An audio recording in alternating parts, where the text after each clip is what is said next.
Welcome back again, in Anime Galaxy. Everyone thought this dude was a weak orphan in a whole new world with E-rank skills, but he vowed to get revenge on everyone for sending him to his doom. Tuka was a messed up kid, getting abused in his own house by his mom's new loser boyfriend after his old man passed away. This poor kid would get his ass hooped every damn day, barely getting any food while he cowered in a corner, trying to protect himself. And his messed up mom? She'd just sit there watching TV, ignoring his cries of pain. He grew up being a lonely, weak kid with zero confidence. The dude wakes up from a nightmare of getting his ass handed to him by his stepdad, only to hear the class bully Shugo messing with this nice girl named Ayaka. He snatches her book and starts waving it around, clowning her for reading girly novels. Like, seriously? This idiot can't grasp that girls can read whatever the hell they want. Tuka imagines how on a TV show he'd step in, stop the bullying, and earn everyone's respect. But he knows in reality, ain't nobody on that bus gonna give a damn. And if he tries to stand up for her, his weak-ass self is just going to get his ass kicked. Most of the popular kids back up Shugo, while the others laugh along to avoid being targeted. Even the useless teacher is passed out, and Shugo keeps pressuring the girl for her number. Before he knows it, Tuka stands up, looking Shugo dead in the eye, and tells him to back the hell off Ayaka. Shugo laughs, calling him a simp and weak. But then out of nowhere, Kiri, the most popular dude in class, tells Shugo to give the book back. Shugo listens and hands the book back to the girl, only to move on to bully another nerd, Yasu. Tuka wonders why Kiri stood up for Ayaka, because that's not his usual style. But before he can dwell on it, some crazy shit happens. Everyone on the bus gets transported to a whole new world. They're all dumbfounded, standing in this completely strange place, while this smoking hot woman stands on a bridge and introduces herself as the goddess, Isius. She explains that whenever a demon king threatens to wreak havoc, the kingdom of aliens summons badass warriors from other worlds to defend their turf. Like 200 years ago, this demon king almost wiped out their whole kingdom, but thanks to some heroes, they hooped his ass and destroyed the entire demon army. Unfortunately, the demon king's back from the dead, which is why they all got teleported to this world as the new heroes tasked with taking his ass down. The students are hella confused, wondering if they're dead or if this is some kinda messed up prank. Their teacher tells them to shut their mouths and listen up to what the goddess gotta say. Tuka checks out the ancient buildings, soldiers rocking armor and spears, and the goddess with the golden eyes. He even pinches himself to make sure he ain't dreaming. Kiri steps up and asks the goddess what's gonna happen if they don't cooperate. The goddess smirks and says she won't be able to send them back to their world. Kiri asks if there's really a way to go back, and Isius says there's a reverse summoning ritual that can send them back, but they gotta kill the demon king and snatch the special thing called the evil element, which only drops when the dude dies. Shugo goes off, screaming at her for dragging them into this new world without giving them a choice, and he straight up refuses to help. But then, Isius gets down on one knee, begging them to save her kingdom from getting wrecked. Ayaka speaks up, saying they're just regular humans who can't do jack shit. But Isius promises they got hidden abilities they ain't even aware of. Shugo still thinks this whole thing's a joke, so Isius decides to prove it. She summons a prisoner of war in this freaking massive demon dog. She sets the demon dog free, and it goes straight for the prisoner, tearing him apart. Some of the girls are freaked out, dropping to their knees, while Isius stares down the demon, chants a spell and straight up incinerates that monster, turning it into ashes. Then she calls the students up, saying they gonna test their hidden abilities. One by one, they step up to this crystal ball, and it glows different colors to show their skills. After the geeks go through it, Shugo walks up to the crystal, and as soon as he puts his hand on it, that thing starts glowing bright freaking red. The goddess is all smiles and says he's got an A-rank skill, making him feel pretty damn good. Then Kiri steps up, but as soon as he touches the ball, that thing starts glowing all bright and golden before straight up exploding. After that, Ayaka steps forward, and turns out she's S-rank. And as more students come up, another girl walks to the crystal, and she's also freaking S-rank. The guards are losing their minds as Isius explains that even one S-rank individual is considered extremely lucky, but having 3 S-ranked is like some next-level luck. Then Tuka walks up to the crystal, but when he touches it, the damn thing just glows this weak-ass purple color. The goddess don't even give him a second thought and tells the next person to step up. Tuka tries to ask what rank he got, but she straight up ignores him, so he just walks away, realizing that even in this world, he's gonna be stuck as a background character. After that, Yasu the nerd approaches the crystal, and it turns out he's got some special dark ability inside him that another dark hero had before and became the strongest. Finally, everyone checks their stats as the goddess tells them they got personal abilities that vary from person to person, before dropping the bomb that they gotta do a critical ritual now. She calls Tuka to the front, and this guard pushes him forward real quick. She sends him down into this dark pit and declares that Tuka's E-rank, which is the freaking lowest in the whole class. Apparently, E-rankers historically cause a lot of trouble, so they usually get killed. But this time, because they got all these amazing heroes, she's giving the E-ranker a chance to save his sorry ass. He's gonna be sent to some abandoned ruins, a dungeon far away where they dump criminals and monsters. She tells him if he can survive down there, they'll leave him alone, and he'll get to keep his life. otherwise, he can kiss his ass goodbye. Tuka tries to argue, saying he can get better, but the goddess shuts him down, saying he's in the failure frame category, meaning his stats are so damn low that no matter how hard he trains, he ain't gonna get any better. Tuka's straight up pissed off and he lets the goddess know that he never chose to come to this messed up place. He got summoned against his will and now they're just tossing him aside. But Kiri cuts him off, saying he's wasting everyone's time because the girls are already exhausted. And damn, everyone agrees with Kiri, leaving Tuka defeated on the ground. Then Yasu walks up to him, and Tuka remembers the time he helped Yasu out after he got bullied. But Yasu shuts him down, saying an E-ranker should show more respect to their superiors. Tuka's hope just drains away as the goddess starts the ritual and tosses him a leather bag as his special item, which turns out to be completely useless. Ayaka tries to defend Tuka, saying this shit ain't right, but Isius is dead set on getting rid of Tuka, so she knocks Ayaka out so she can't complain no more. Tuka's beyond frustrated, and he raises his arm, casting a paralyzed spell at the goddess. But she easily blocks it and straight up calls Tuka a loser for even trying to hit her with his weak-ass E-rank skills. Then Kiri tries his spell, creating this massive fireball, acting all high and mighty, claiming he was just checking by letting a small amount of mana in the spell. Everyone's laughing at the huge power difference between a loser like Tuka and themselves, while Tuka just hangs his head, tears streaming down his face. He remembers how he used to cry when he was younger, and suddenly his soul tells him to stop acting like some good person and show them the true nature of his heart, the nature he's been trying to suppress for so long. Tuka finally lets it all go, looking up with eyes filled with hate, and he straight up tells the goddess she's a rotten hoe, warning her to be ready for him if he ever makes it out alive. Next thing he knows, he's teleported into this dark cave, and he tries to check his status, but the light's so damn low that he can't see shit. So he pours some mana into the leather bag, and the gem starts glowing, giving him some light like a lantern as he makes his way through the cave. Suddenly, he realizes he's been walking on a bunch of freaking skeletons, scared as hell. He wonders what the hell could have killed all these people when a monster comes at him, and he barely dodges it, taking off running like his life depends on it. The freaking monster is hot on Tuka's tail, and he's hauling ass like there's no tomorrow. He's debating whether to turn around and throw down, but deep down he knows he's screwed because the level difference is off the charts. If he stops, he's straight up dead. Fear grips him, and he starts bawling his eyes out. Then he gets blindsided by a damn rock sticking out of the floor and eats dirt. He glances back and sees death smiling at him, and frustration takes over because his life's been a mess. Right when the monster's about to finish him off, Tuka pulls a desperate move to save his sorry ass. He shoots the paralysis spell, and to his surprise, it freezes the monster in its tracks. He jumps up and bolts, but he hits a dead end in the cave, and another bird demon steps up with murder in its eyes. Tuka ain't having that shit. He raises his arm again and unleashes the paralysis spell, freezing the enemy once more. He realizes it ain't no fluke, his spell actually works, but exhaustion creeps in. He checks his stats and sees his mana is almost gone, but he's got one more trick up his sleeve. He tries casting a poison spell on the monster, and damn, it works like a charm. The demon starts turning black and bleeding all over. Tuka plops his ass down on the cave floor, wondering why his spells are kicking demon ass so hard. Then out of nowhere, he hears something behind him. He turns around and sees the Minotaur demon break free from the paralysis spell, ready to deliver a kill shot. But this time, instead of running like a punk, all the anger he's bottled up from being treated like shit comes rushing back. Even though he's completely drained, he defiantly raises his arms at the demon, swearing he'll kill to survive and live his damn life. He challenges the demon to a fight, not knowing if he'll make it out alive. He thinks he should still have his natural mana, which ain't even shown in his stats, so he wonders what's gonna go down once he consumes that shit as well. Plus he's sweating bullets thinking about the worst case scenario, and he knows damn well his mana ain't gonna last until he makes it back up to the surface. Then he stops thinking and busts out Paralyze on the monster in front of him. But that shit doesn't work, and he figures out he can't use the same skill on a target over and over. So he puts the monster to sleep with his sleep skill and poisons it to kill it. He figures there gotta be other limits to his skills, like the one he just discovered, and using up his natural mana makes him hella tired. Then he peeps a bunch of monsters coming at him, and he ain't liking his chances of surviving. But he ain't giving up, and he laughs as he gets ready to throw down. He paralyzes as many of them as he can, and he's almost running out of his natural mana too. His consciousness starts fading, but somehow he hangs on, and more monsters keep coming at him. He thinks this might be the end for him, but he keeps using his paralyzed skill because he ain't giving up.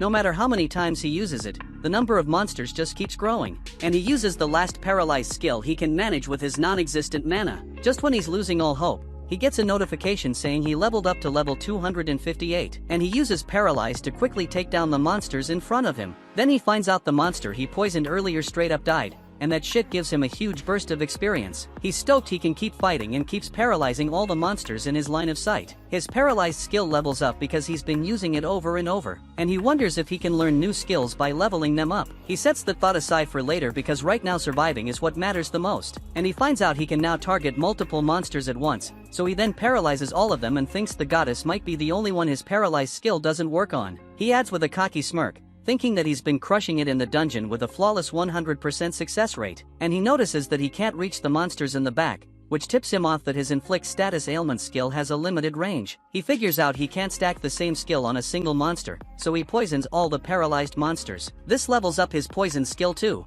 and he sees them as nothing but experience points now. Then he checks his stats and sees they've all multiplied based on his gained levels. His mana is off the charts because his base mana was already high. He knows his mana is his lifeline here because it's the only way he can use his unique skill, so if he runs out of mana, he's toast. He takes a breather, and the poison monsters start dropping dead one by one. He keeps leveling up till he hits level 395. Then he puts the poison monsters to sleep, upgrading his sleep skill to the second level. After all the monsters kick the bucket, his level jumps to 501. He thinks with his current stats, there's a chance he can make it out of this dungeon alive. He tries taking down the monsters in the back, but they bolt before he can get them. Later, he scavenges a robe and anything useful from a carcass nearby. He knows he'll need to find food and water too, so he goes a bit further in search of food and water but comes up empty-handed. That's when he remembers the monsters he just offed, figuring they were like cows and chickens. He heads back to them and tries to butcher them, but their skin's too damn tough. So he plucks out one of their eyeballs and reluctantly chomps down on the nasty thing,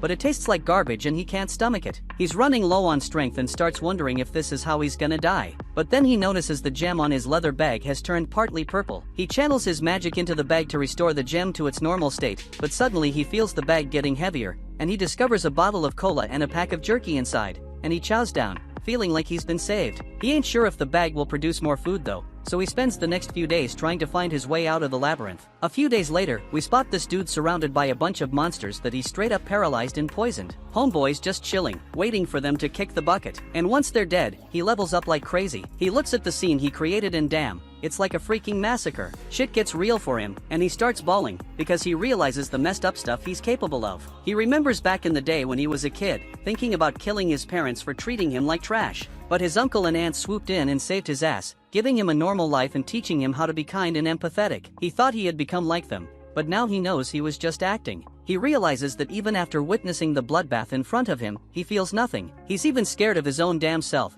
but he accepts that this is who he truly is. All the monsters drop dead, and he peeps his level shooting up to 957. He says a prayer for the human remains he finds at the scene and keeps moving forward. He paralyzes and poisons another monster he comes across, noticing that this place is hella different from the other ruins he's been through. He looks around and spots a crystal that looks like the one in his bag. He pours his magic into it, and the door opens to a room. Inside, he finds the remains of a dead couple with no food or water nearby. Looks like they made the decision to go out together. He checks their stuff and scores some gems, thinking he might need them when he reaches the surface. Then he peeps the numerous other rooms in the area, and he stumbles upon one that takes a crazy amount of mana to open. Inside that room, he finds the remains of another body, noticing a wound that might have been the reason for his death. He finds a letter with him, and after reading it, he learns the man's name is Anglin Badhard, and the people used to call him the Great Sage, but he is better known by the title Anglin the Hero of Darkness. He remembers the goddess mentioning this dude. Turns out the goddess forced him to come here once she was done with him, so he wanted to entrust the things he brought into this dungeon to someone who had the balls to make it out alive because he knew he was gonna die here. Tuka then thinks that the goddess said that the Great Demon Empire was evil,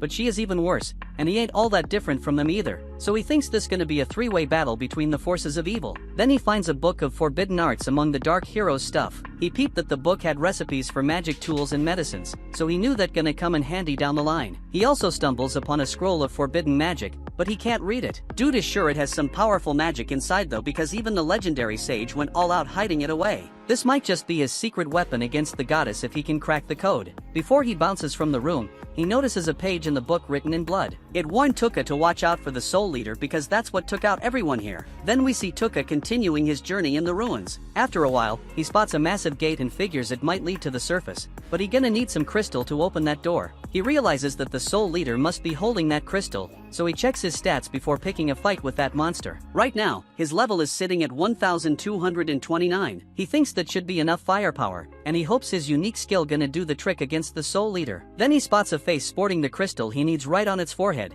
and he realizes that gotta be the soul leader. He tries to paralyze the monster, but it shoots a beam and messes up his hand the moment it notices him using his skill. He wraps his hand up, thinking that this beam is triggering whenever someone trying to attack. He finds out this monster ain't got no weak spots, and he wonders what he gonna do. He gotta speak the name of a skill to use it, but this monster ain't giving him a moment to breathe. He can't even target it from no farther than this, because his unique skill has a max range. He wonders if he gotta grind more levels before he can face this thing. He realizes it doesn't even matter if he can't even use his unique skill in the first place. And then the monster starts moving. Tuka thinks the soul leader gotta be the reason why nobody ever made it out of here alive. And if he can take this sucker down, he just might find a way out. Meanwhile, outside the ruins, we see this girl running from her chasers. She is standing in front of the disposal ruins, thinking maybe she can lay low here and lose her pursuers. Back at the ruins, the soul leader ain't shooting at Tuka, even though it knows where he at. And some nasty gooey stuff be pouring out of its mouth. Next thing you know, that gooey mess transforms into some kind of monster. Tuka realizes the soul leader showing him the faces of other humans and the expressions they had before they died,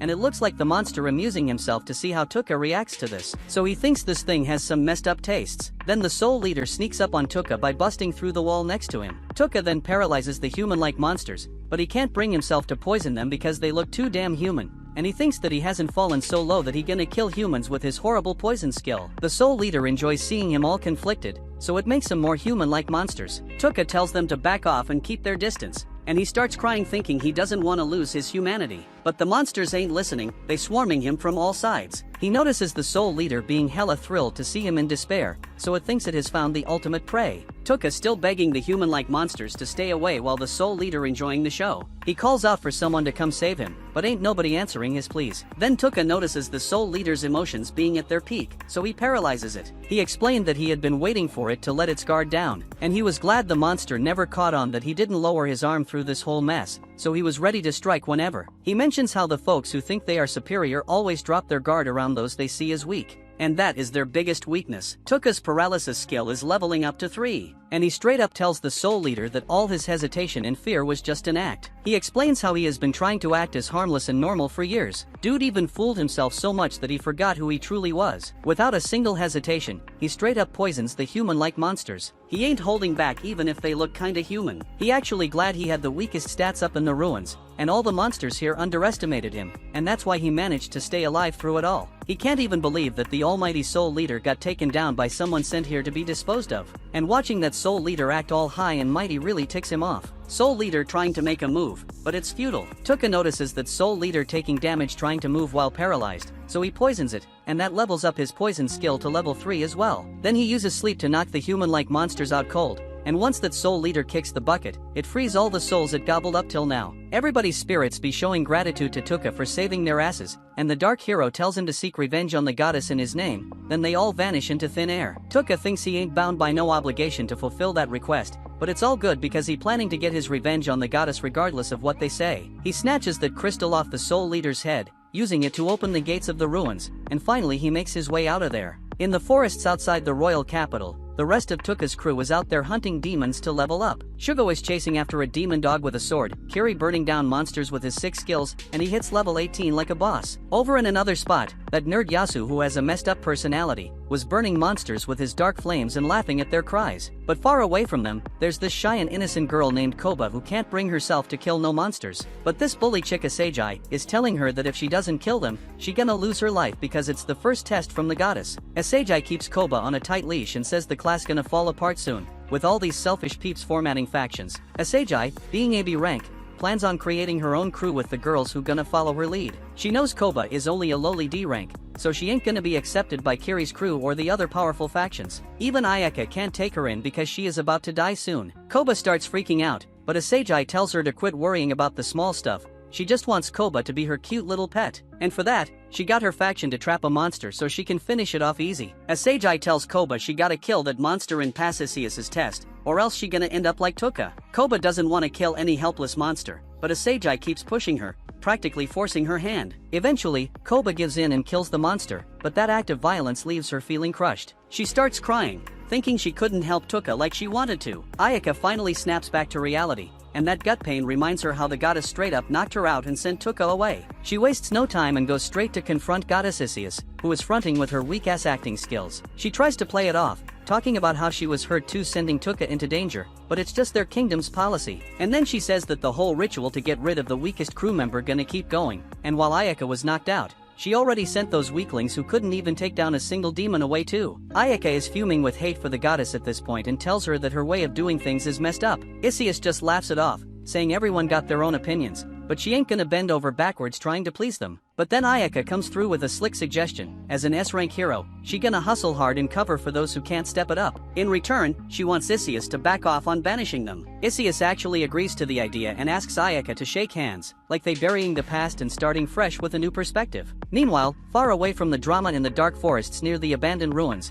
there's this woman hauling ass trying to escape from a group of nasty bandits hot on her tail. But damn, she is slipping up and leaving easy clues for the bandits to follow. The bandits planning to let her run wild because they know they're gonna eventually trap her and take her down. At the same time, Tuka just stepped out of the ruins. He checks his stats and sees his mana skyrocketed to over 59,000. But right now, he is more curious about the deets of his skills. He finds out he can use his paralyzed skill on specific body parts, not just the whole damn body. And he can even tone down his poison skill to make it non-lethal. He plotting to test it out as soon as he runs into some demons. But as he keeps moving, he starts hearing squeaks coming from behind the trees. So Tuka peeped a bunch of slimes bullying a smaller slime, and he feels sorry for the little dude. But damn, that little slime got more fight in it than your average bullied kid, and it starts throwing hands back at its bullies. Tuka thinks it's the perfect time to test out his new skills, so he paralyzes all the slimes and then hits the bully slimes with that non-lethal poison. He then dispels the poison and paralysis from the bully slimes, making them run away. Then he turns to the small slime and gives it props for standing up against the bullies. Tuka tells the slime he gonna release it from the paralyzed state and asks it not to attack him. He sets the slime free and keeps on moving, but the slime starts following him instead. Tuka figures the slime's an outcast like him, so he decides to adopt it. He tucks the slime into his hood so it can watch his back and warn him if there's any danger. Meanwhile, Tuka gets his read on with that forbidden art book by the Dark Hero. He finds a recipe for some medicine that can boost even slimes. He then chats it up with the little slime, letting it know he's on a journey for vengeance against those who wronged him. He asks the slime if it still wants to roll with him, and the slime's all about it. Tuka's stoked to hear that and names the slime Pigamaru, and the slime's feeling its new name too. Tuka keeps on walking like a boss when out of nowhere, he gets surrounded by the bandits who are after that mysterious woman. These bandits trying to tire her out, but on the way, they picked up some other presents and ended up here looking for some fun. The bandit leader tells Tuka to hand over all his valuables, and maybe they won't mess him up. Tuka's terrified now because the bandits look scary as hell, and he ain't never fought no humans before. The bandits start arguing about whether they should hurry up and catch that girl or waste time with random nobodies, and Tuka sees his chance to dip out there. He tries to sneak away while they beefing,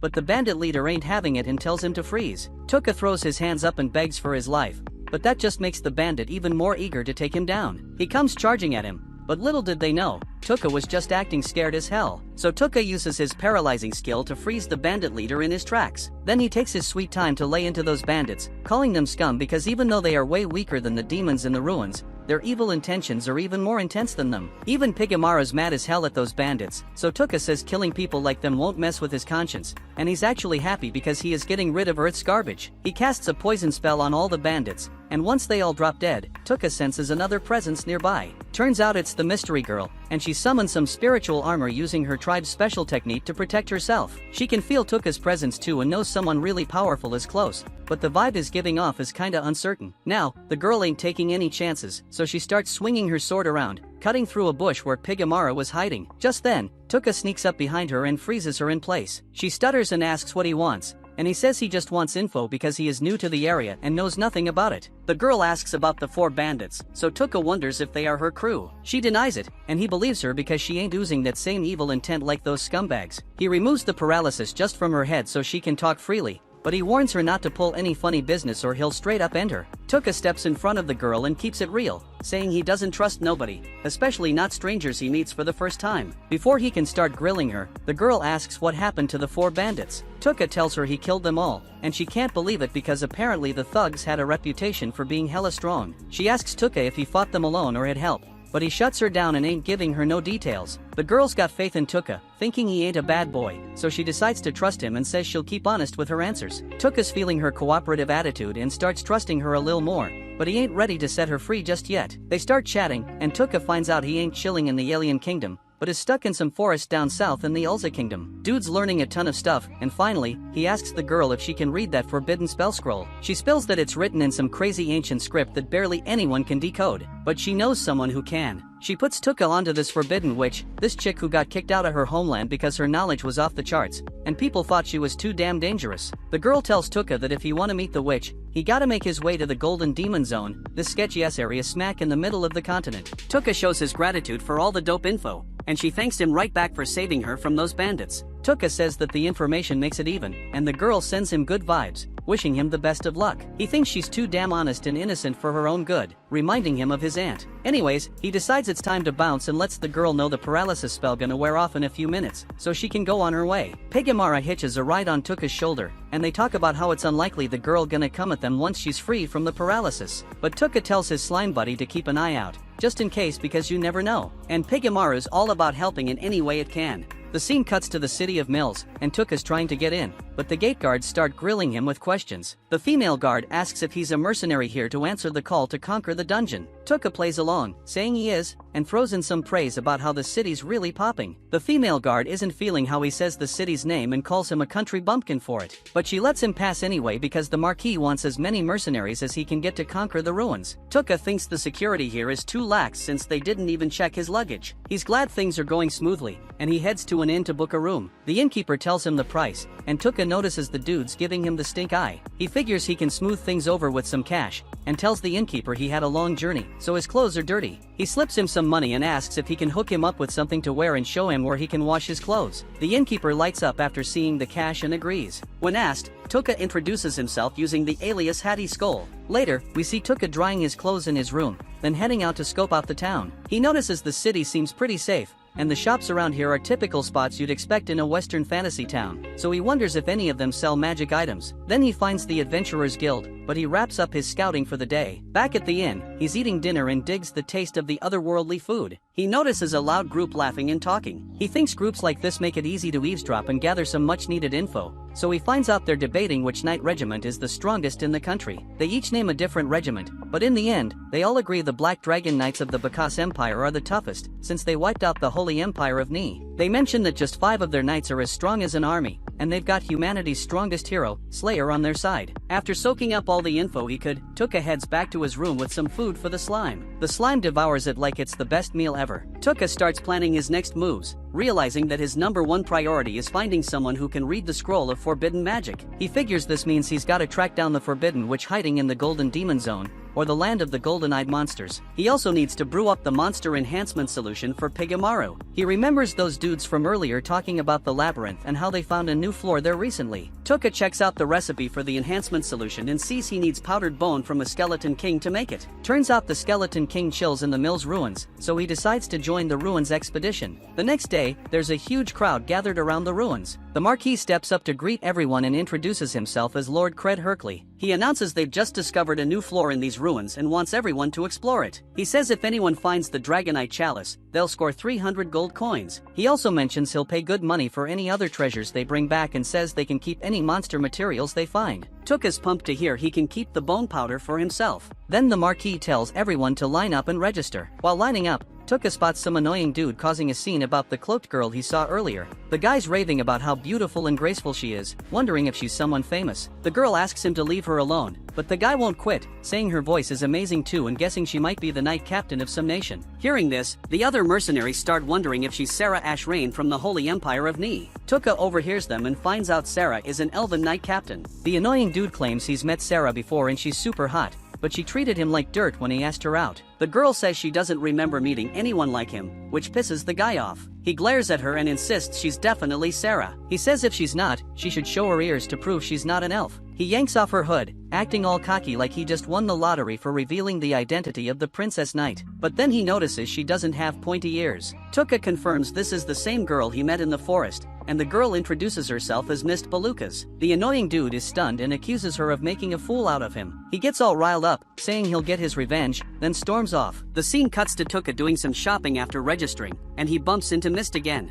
She asks if he's here for the Marquis' call too, and he says he is. He mentions that she had a rough time back at the ruins, but Mist brushes it off like it's nothing. Tuka tells her to watch out because the guy she messed with was red with anger and might try something. Mist explains she's used to dealing with people like that, and it's easier once they hate her and stay away. Tuka can tell she's avoiding interactions on purpose and says he has a favor to ask. He wants her advice while shopping so he doesn't get ripped off and offers to pay her for it. Mist isn't thrilled about it but agrees since she needs the money. They introduce themselves, and Tuka senses that she knows he is lying, so he tells her Hattie Skull is just an alias. He says they both have secrets, so no need to share real names, and Mist agrees. They buy some supplies, and afterward Tuka pays Mist 3 silver coins. She's surprised to get that much, but Tuka insists it's a fair price. She accepts the money and tries to leave, but she collapses before she can. Tuka asks if she's okay, noticing the dark circles under her eyes. He realizes she hasn't slept for days, but she insists she's fine and hurries off. Tuka then thinks it's time to head to the ruins. The scene cuts to him on the first floor of the ruins. He sees some mercenaries running away, screaming, and finds out they're fleeing from a miniature version of the Minotaur he faced at the last ruins. He paralyzes and poisons the monster, noticing he can easily stab through its skin with a dagger. He realizes the monster from the ruins of Disposal had exceptionally tough skin. The mercenaries from earlier come back with someone with them,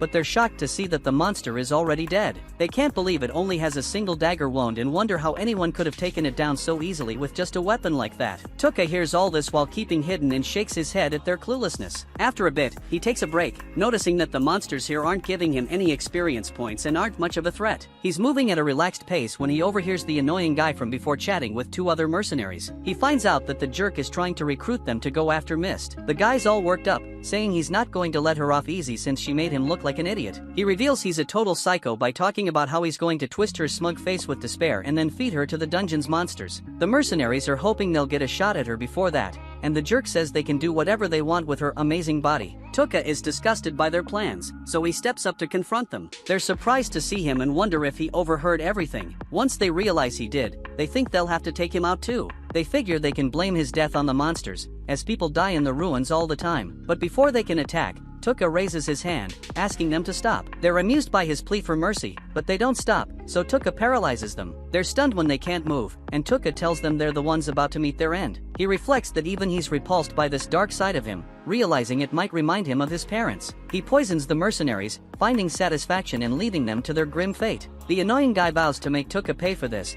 but Tuka just laughs darkly, saying he won't get the chance. Some monsters then show up, and Tuka leaves them to feast on the damn mercenaries. Tuka keeps on exploring and finally clears the floor right above the new one. He decides to chill for a bit before diving deeper. After catching a 3-hour nap, he gives a shout out to Pigamaru for keeping watch. He then heads to the next floor and notices a mercenary group called the Saber Tigers heading back. He stops them and asks why they're bouncing. They say some weird stuff is going down in these ruins. There are monster bodies all over the place with no visible injuries, and even though their crew was the first to get here, the monsters are still dropping like flies. They're spooked and decide their buddies' lives are more important than any treasure, so they're heading out. They ask if Tuka wants to roll with them, but he says that he will continue exploring. They ask him to pass the word to any other mercenaries he runs into, and he's cool with that. As they leave, Tuka realizes they were talking about the monsters he took out. He figures news will spread, and fewer mercenaries will stick around. He moves on to the next floor and finds the Dragonite Chalice, but there's a stone monster chilling next to it, and Tuka knows it's gonna come alive the second he grabs the chalice. So he paralyzes and poisons the monster before it can even make a move,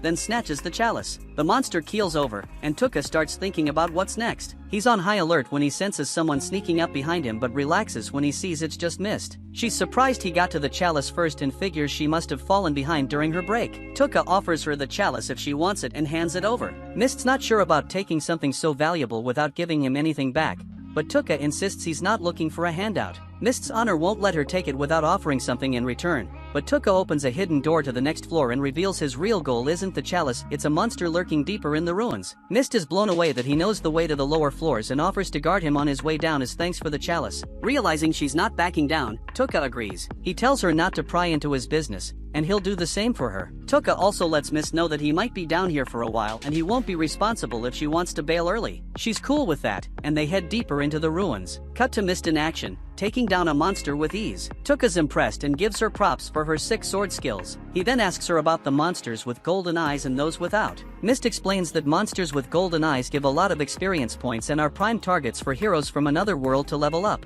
She adds that heroes from other worlds don't gain experience from killing humans, which is why Tuka didn't get any XP for offing those mercenaries in the woods. She goes on to say that monsters without golden eyes are just regular monsters and can even have relationships with humans. According to the legend, the Demon King radiates this special energy called Demon King's essence, and the monsters affected by it get golden eyes. The golden eyes amp up the monster's violent instincts, and Tuka starts to think that the golden manakiri let out might be a clue. They move on to the next floor, and Mist mentions she's been sensing a monster nearby for a while but ignored it since it's not strong. Tuka realizes she must be sensing Pigamaru and introduces him to her. He hopes they'll get along, and Mist finds the slime cute. Tuka decides they should take a break, and Mist says she'll let him sleep while she keeps watch. Tuka tells her to rest up too because it won't be good if she collapses halfway through. She agrees and lies down, but Tuka uses his skill to put her to sleep. He figures she'll get some solid rest now, and this makes her concealment spell wear off. Seeing her elven traits, Tuka realizes she's actually Sarah Ashrain. Meanwhile, some guys find the belongings of the White Walker mercenaries. With the bodies already eaten by monsters, they're puzzled about who could have taken down such a skilled group without leaving any signs of a fight. Civet Gartland, humanity's strongest knight, thinks it might have been Sarah Ashrain and hopes she'll be able to give him some real entertainment this time around. The next day, Mist wakes up and her transformation skill automatically kicks in, making her look like a regular human. She freaks out thinking Tuka might have seen her true form, but chills out when she spots him snoozing on the floor, drooling like a baby. Pigamaru rolls up and starts squeaking, which makes Tuka stop faking being asleep and get up. They kick off their journey into the dungeon, and when the whole floor starts rumbling and shaking, they decide to hightail it out of there. Then out of nowhere, a massive monster busts through the wall next to them, and Mist clocks it as the Skeleton King. Tuka figures it's the boss monster of this dungeon since it's way stronger than any demon they've faced so far. But Mist knows its weak spot is the weird bone under its chin. Break that, and it's game over. Mist thinks regular mercenaries don't stand a chance against the Skeleton King,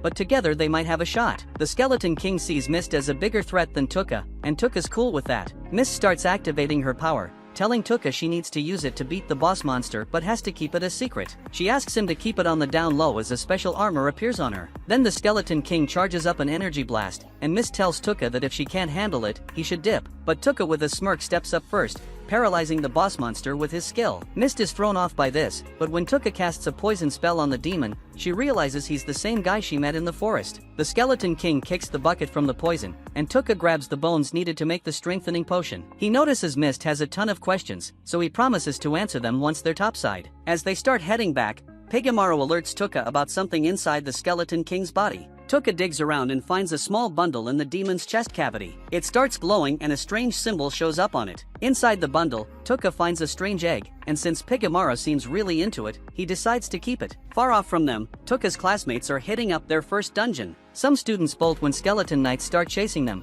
while a girl's on the floor bawling over her chopped off arm. Her friend tries to help, but the monsters are on them quick. Somehow, everyone manages to escape, and Ayaka stands her ground, ready to take on the monsters. But before she can do anything, Shugo and Kiri swoop in, smashing the monsters in one hit. Kiri, though, doesn't care about his classmates and Ayaka has to step in to protect them. Kiri's all cocky, bragging he's now level 24. Back in Dungeon City, Tuka and Mist make it to the surface. Mist shows the guards the Dragon Eye Cup, and with everyone's attention on the ultimate dungeon treasure, Tuka slips away quietly. Mist catches up with him, saying she'll get her reward from the Lord tomorrow at a public ceremony. Tuka asks if she's free till then. When she says yes, he asks her to come to his room that night so they can talk. She gets it and grabs his hand as he's leaving, thanking him again for the cup. That night, Tuka's working on the strengthening agent when Mist shows up at his door. Tuka tells her he wants to hire her as his bodyguard for the rest of his journey. He points out that with the reward money from the cup she's set, but he still wants her help. He's trying to make her feel a bit indebted, even though he's not too fond of this move. Tuka then pulls out a map, saying he wants to reach the Golden Demon Zone in the center of the continent to meet the Forbidden Witch. He says the place is crawling with powerful monsters, and he needs someone skilled to watch his back, and Mist is the only one he trusts. Mist looks unsure about heading to such a dangerous spot, and Tuka tells her to take her time thinking it over.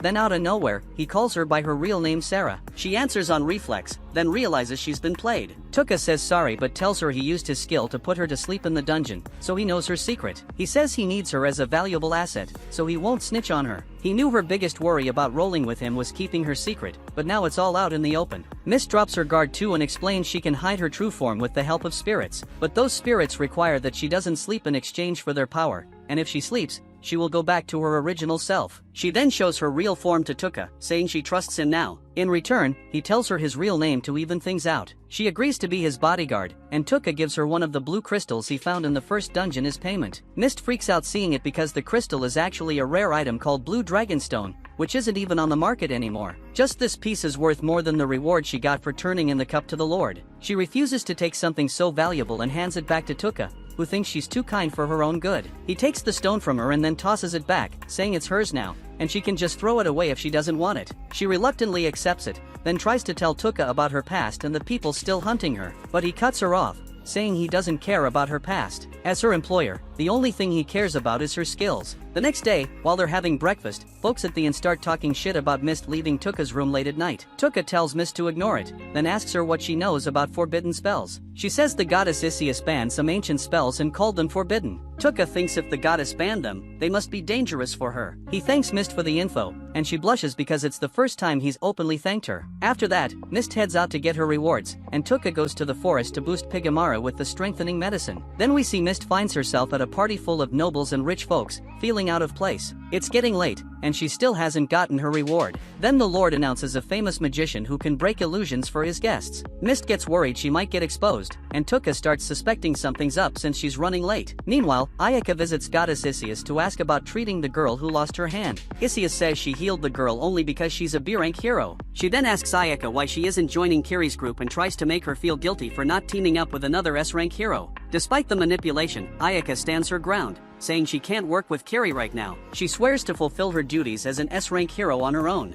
Hearing this, Isius says she'll let all the students who couldn't pass the first trial join Ayaka so she can train them. Ayaka panics, reminding the goddess they had a deal that those students would be left alone if she fought on their behalf. But Isius says she got an order from the king and has no choice. She tells Ayaka if she doesn't take the losers with her, they'll be disposed of. So Ayaka has no choice but to accept Isius's order now. On Tuka's side, he figures Mist either took the prize money and bailed or something went down. The first option seems whack, so he heads out to find her. On the way, he hears folks talking about the girl who got the cup being the wanted elf princess. They say she dipped into the forest after her secret got exposed, but it won't save her because the Black Dragon Knights are on her trail. Just then, 3 dragons appear in the sky heading towards the forest. In the forest, as Mist is trying to escape, one of the Dragon Knights attacks her. She uses her spirit magic to bring it down with an aerial slash, then enchants her sword, and takes down the 2nd and 3rd Dragon Knights too. She's worn out from fighting, even though they were low-ranking knights. Suddenly, a spear comes at her, and she blocks it, then a dragon charges at her, but she realizes it's a decoy,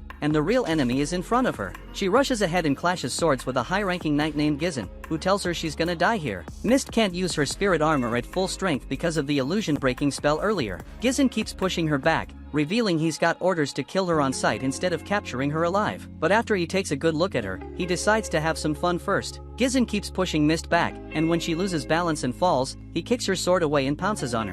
Just in time, Tuka shows up and paralyzes Gizzen and his dragon. Mist gets out of the situation and asks Tuka what he's doing there. Tuka puts non-lethal poison on Gizzen, puts him to sleep, and reminds Mist they can't talk about private stuff with others around. He tells her he came to pick her up, but she says she can't accept his job offer now because he'll be hunted by the Dragon Knights if he's with her. She tries to give the blue dragon stone back to him, but he gets irritated and throws a pouch full of dragon stones at her. Mist is confused, and Tuka tells her he can't find a better escort than her and doesn't want to bother trying. Then out of nowhere, he asks her to undress, and Mist wonders if she heard that right. But he explains that the people of Mills saw her in this outfit, and apologizes for giving her the wrong impression. Sarah feels embarrassed for thinking he was planning something lewd, and she reminds him that they still haven't confirmed if their agreement stands. Tuka then offers a proposal. She can seek shelter with the Witch of Taboo. He elaborates that no one has ever discovered the witch's hideout, and since he's heading to the land of the golden-eyed monsters anyway, their deal should still be valid since their destinations align. Sarah is curious and asks why he's willing to go to such lengths for her,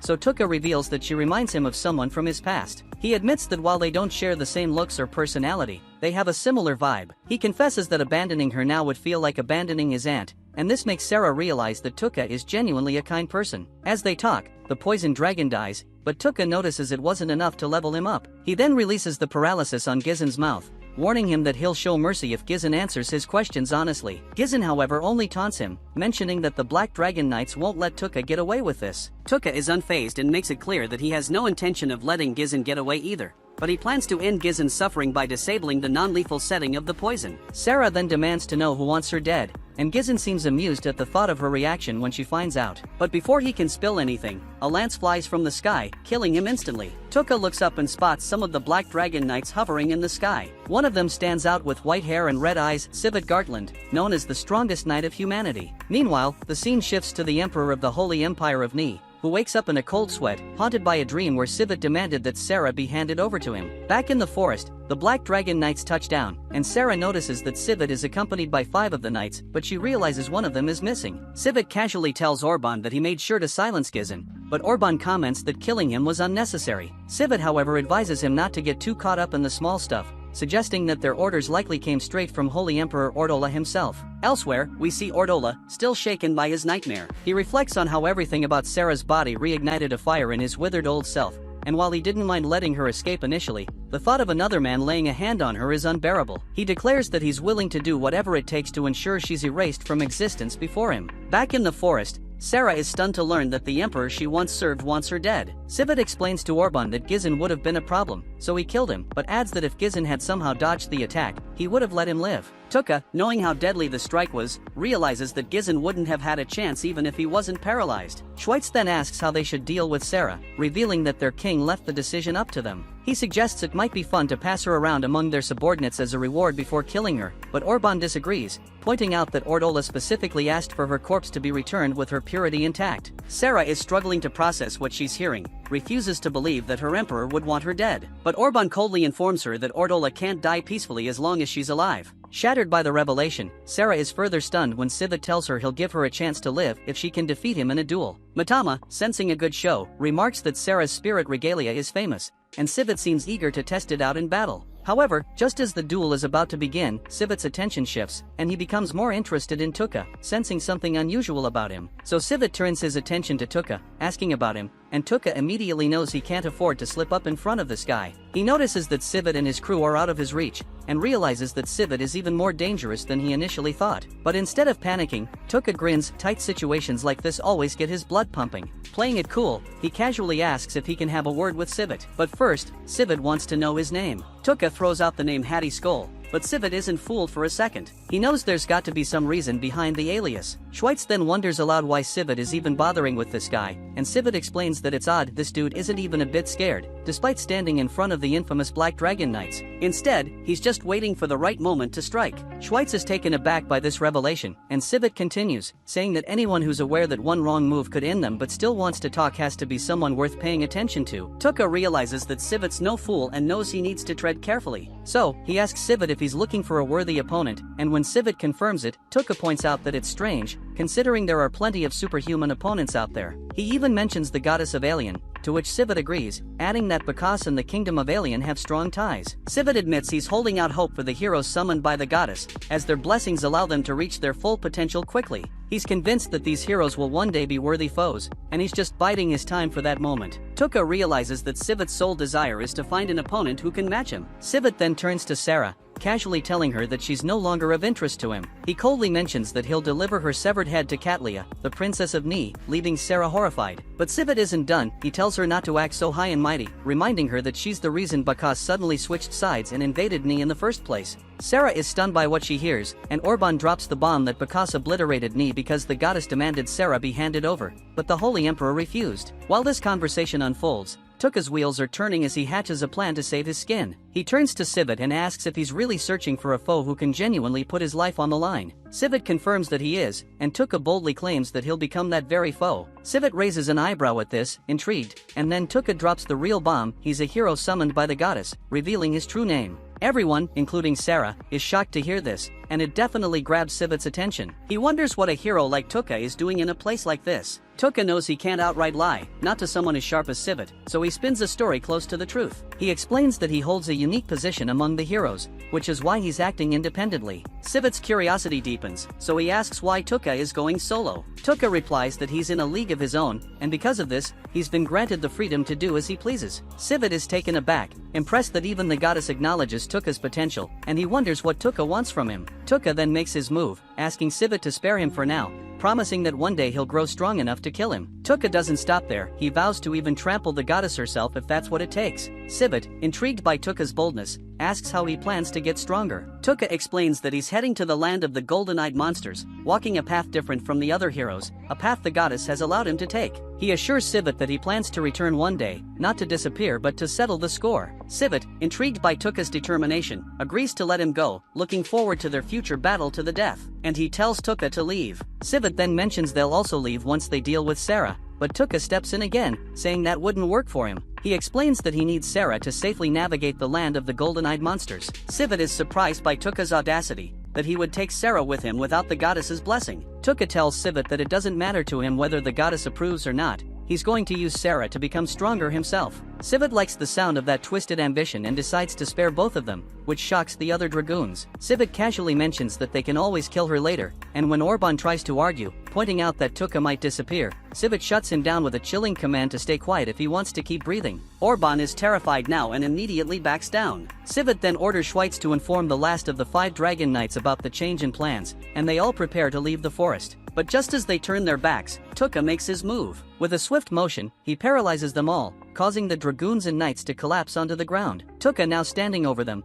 calmly explains that he has no intention of dragging this out. This is a tale of revenge, and he knows the dragon knights will only be a thorn in his side later. That's why he's eliminating them now. Sivit is struggling to move and demands to know what Tuka has done, so Tuka reveals that he's poisoned them all with a lethal dose. Despite the paralysis, Sivit continues to try and fight back, which impresses Tuka, because even the powerful Soul Eater couldn't move this much under the effects of the paralysis. Sivit, fueled by sheer willpower, tries to attack, but his body fails him. Tuka watches in astonishment, realizing that he needs to see this guy die with his own eyes, just to be sure. As Tuka prepares for anything, he starts linking his mind with Pigamaru. But then after Matama's death, his remaining life energy transforms into a signal flare, alerting the others to their location. The other dragon knights roll up, and Tuka casually tells Sarah he's sticking around with Pigamaru, adding that she can bolt if she feels like it. But Sarah, being the loyal bodyguard she is, chooses to stay by his side. The dragon knights are floored when they see the 5 dragoons in such a wrecked state, and they're even more shocked to find Sivit, their supposed untouchable leader, is actually injured. Sivit then quickly orders them to keep their distance and attack from far away, and never get close. Tuka then completes his link-up with Pigamaru and starts laying out the issues with this power-up.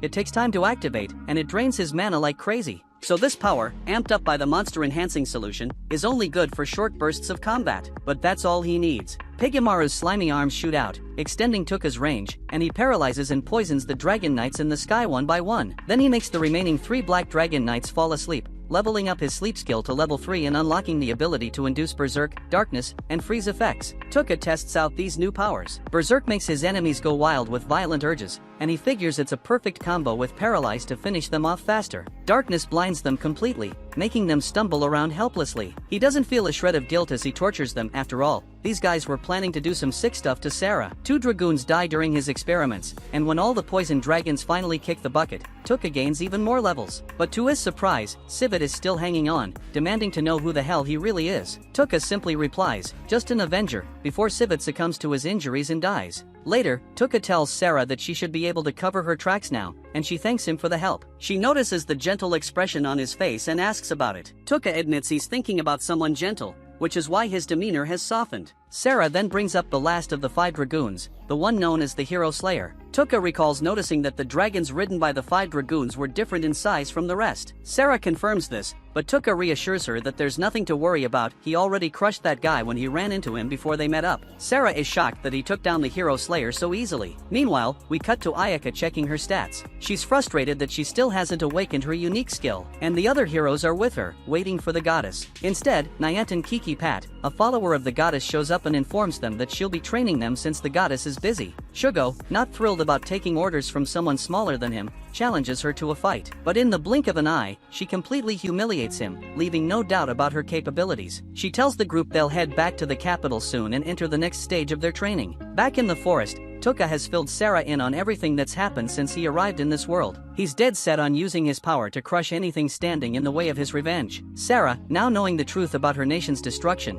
reveals that she has her own grudge against the goddess, so she offers her strength to Tuka for his quest of revenge. But Tuka warns her that his quest is selfish and without much value, but she insists on helping him as a way to repay him for saving her. Reluctantly, he agrees to rely on her, promising that one day he'll return the favor. The scene shifts to Kiki Pat meeting the goddess. Isius, the goddess, thinks she was right to have Kiki Pat watch over the heroes. Kiki Pat is strong, wise, and fiercely loyal, so much so that she proves her loyalty by licking the goddess's feet. And the goddess ponders that the day the heroes clash with the great demon empire might be closer than she thought. The scene then shifts to some soldiers inspecting the ruins of disposal, casually checking if everything is in order. The crystal they used to scan the area shows no reaction, which should be a red flag. But instead of investigating further, they shrug it off, assuming the crystal must be malfunctioning. They decide to report that everything is just fine, sticking to their routine because, in their minds, there's no way anyone could survive the ruins of disposal, a place with a survival rate of 0%. Meanwhile, Tuka is browsing through a mask vendor's shop in a nearby village, intrigued by a particular mask. The vendor notices his interest and assumes Tuka is a fan of Lord of the Flies. Tuka, confused, asks who that is. The vendor enthusiastically explains that Lord of the Flies was a legendary figure who turned a monster-infested island into a fortress, defending it against all sorts of invasions. He became the master of demons and was eventually shunned by the very source of evil. Though his army was wiped out, they went down in such a badass way that they're still remembered and admired. Cut to Sarah, who's staying at an inn in the same village. She's deep in thought about Tuka, deciding not to confess her feelings. She figures that worrying about her emotions would only distract him from his journey, so she resolves to focus on being his sword in support for now. Later, Tuka enters a tent and tries on the mask. As he gazes at his reflection, he admits to himself that he doesn't feel like much of a hero at the moment. In fact, he feels more like a devil. Then he swears that one day he'll crush the goddess Isius, warning her not to underestimate the determination of a man who sold his soul for revenge. The scene shifts to the castle of the Magnar Kingdom, where the kings of the allied nations are gathered for a tense meeting. They're shocked to hear that the 5 dragoons have been defeated, and King Ganoza can hardly believe it, struggling to accept that such powerful forces are no more. King Jean, with a somber expression, confirms that he personally identified the corpses of the 5 dragoons, adding that they're still investigating the circumstances. Ganoza then turns to Alien, asking if they have any information to share. King Yusef prompts the goddess Isius to speak, and she reveals that the Black Dragon Knights were tracking Sarah Ashrain before they were killed, so Queen Alma asks if there's any clue where Sarah went afterward. Jean reports that they found bloody, torn remnants of Sarah's clothes at the scene, and based on the amount of blood, they believe she was seriously wounded. Alma muses on the possibility that Sarah and the dragoons might have taken each other out, then mentions that she heard King Ordola passed away last night, losing his mind before his death. Ganoza dismisses this, saying he doesn't care about a cowardly king who sold out his own country without a fight. Isius then brings up the grave loss of the Black Dragon Knights, who were their best defense against the Great Demon Empire. She acknowledges that losing them is a major blow to the Holy Alliance, emphasizing that the heroes from another world will now be even more crucial. Falcon, with a skeptical tone, points out how conveniently Alien seems to flourish every time evil rears its head. The goddess, not one to let an insinuation slide, questions Falcon's implication. He elaborates, noting that whenever the Great Demon Empire returns, all the nations are forced to rely on Alien. Isius reminds them that they have no choice, as the essence of the Demon King suppresses the full power of every living soul in this world. Falcon, seemingly probing, asks if she knows anything about the legends of the Godslayer. Isius dismisses the relevance of such a story, brushing it aside as unnecessary at the moment. Falcon, seeing he won't get anywhere, apologizes for the interruption. Ganoza then shifts the focus back, asking if they believe Sarah Ashrain was responsible for the downfall of the 5 dragoons, and he adds that the cursed magic users of Ashant are taking credit for the act, claiming it was their doing. The scene shifts to Tuka and Sarah entering a bustling town, and Sarah informs him that the land of the Goldenite monsters lies further north of here. As they walk, Tuka notices that no one seems to be pursuing them, and Sarah explains that this city will be their best option to make any necessary preparations. Tuka's attention is then drawn to a massive coliseum, and Sarah explains that it's called the Bloodsport Coliseum, an arena where slaves and merchants battle each other to the death. The fighters, known as Bloodsport warriors, can earn rewards by winning matches. Tuka realizes this is eerily similar to the gladiators of ancient Rome. Sarah adds that the Mercenary Guild and the Duke run the place together. It's now become the prime source of entertainment for the masses, but began as a way to assess fighters for the Mercenary Guild. The two of them head to an inn, where Sarah suggests booking just one room to save on travel funds. Tuka points out that he's a man, but Sarah doesn't seem to care, even sounding pleased at the idea of sharing a room. They settle for a single room, and the scene cuts to them having a meal in a nearby tavern. While eating, Tuka overhears a group discussing the downfall of the Black Dragon Knights. One person mentions a rumor that Sarah Ashrain was responsible for killing the 5 dragoons. Another argues that Sarah was actually killed by them, and claims that Ashant was the one who took down the dragoons. This grabs Tuka's attention, and he listens as the person explains that Ashant is boasting about cursing the dragoons to death. Tuka curiously asks Sarah what she thinks of these claims, and she admits she's heard of Ashant. They're known to worship the god of curses. As they talk, a group of Ashant's guardians swagger into the tavern, acting as if they own the place. Tuka sizes them up and thinks they don't seem like much of a threat, feeling a strange satisfaction that they're taking credit for the demise of the Black Dragon Knights. Some folks in the tavern are convinced that the Ashant guardians might have actually taken down the Black Dragon Knights, while others are skeptical, wondering who could possibly defeat the 5 dragoons. They speculate that maybe the Dragon Slayer, the Leopard Woman, or the Witch of Taboos could pull it off. They also mention that no one's seen the witch in over a decade, but one of the patrons recalls that someone in this very city has actually met the witch. Tuka, hearing this, wastes no time and approaches them, asking for more details. Though they're initially cautious, they agree to spill the beans once Tuka offers to buy them drinks. The patrons then reveal that the strongest bloodsport champion in town is the one who's supposedly met the Witch of Taboos. Tuka wonders how he can meet this person, and just then, luck seems to be on his side as the champion walks into the tavern. The guys point out that this is Eve Speed, the fiercest bloodsport warrior around. Tuka immediately seizes the moment, offering to treat Eve to something. He introduces himself as Hattie, expressing that he's been eager to meet her. Eve, however, isn't one for small talk and tells him to cut to the chase, knowing full well he's not interested in her just because she's a bloodsport warrior. So Tuka directly asks if she knows where the Witch of Taboos is. Eve admits that she's ventured into the land of the golden-eyed monsters but denies ever meeting the witch, claiming she doesn't know the witch's whereabouts. Sarah senses something off about Eve's response, and Eve then asks Tuka why he's searching for the witch. He casually explains that he's curious and aspires to be a scholar, hoping to hire a mercenary to pay the witch a visit. Eve warns him against it, saying the land of the golden-eyed monsters is treacherous, and doubts he'd survive more than 3 days there. Tuka thanks her for the concern, and Eve leaves with a final piece of advice to cherish his life. Later, Sarah tells Tuka that Eve was lying, and he realizes that Eve must indeed know where the witch is. In their room, Tuka suddenly remembers he forgot to bring food for Pigamaru. Realizing he'll need to use his magic bag, he pulls out some bread and feeds it to Pigamaru. Both he and Sarah also take a bite, and Sarah is pleasantly surprised by the taste, so she curiously asks if this is a common food in his world, and Tuka confirms it is. He notices how much she enjoys it and wishes he could give her more, but laments that the bag produces items randomly. Sarah admires the wrapper of the bread, finding it beautiful, and Tuka thinks it might seem more special because it's from another world. They then turn their focus to discussing their next move, and Tuka hopes to get Eve to reveal the witch's location, so Sarah suggests they gather more information about Eve tomorrow. Tuka muses on what a bloodsport warrior might value most after their life, and Sarah speculates that it's probably money, as it could buy their freedom, though it would require a significant amount. Meanwhile, we see Eve meeting with a dark elven girl, comforting her and promising to get her out, and the girl trusts Eve completely. Back at the inn, Sarah practices her swordsmanship, donning her spirit regalia. Tuka watches, thinking her spirit regalia looks like something out of a magical girl transformation scene, and he's captivated by the elegance of her swordplay. After she finishes, Tuka is curious to learn and asks if there's a trick to close-range combat, so Sarah wonders if he is interested. Tuka explains that he's been relying too much on his current skills and might need something more in the future. Sarah is surprised but agrees to give him some pointers, which reminds her of her old days training nights as their captain. She then instructs Tuka to try attacking her, and he throws a punch, but she effortlessly restrains him, explaining that this technique can be used on enemies he doesn't want to seriously harm. Embarrassed by their close proximity, especially with her sweating, she lets him go and apologizes for getting her sweat on him. Tuka reassures her that he doesn't mind, so she asks if he's okay with her teaching him this way. He assures her it's fine, and they continue their practice. The scene then shifts to Sarah, caught in the act of sniffing Tuka's clothes while she's washing them. Realizing what she's doing, she feels a wave of embarrassment wash over her, relieved that no one saw her indulging in such a shameless act, especially considering her feelings for him. Just as she's trying to compose herself,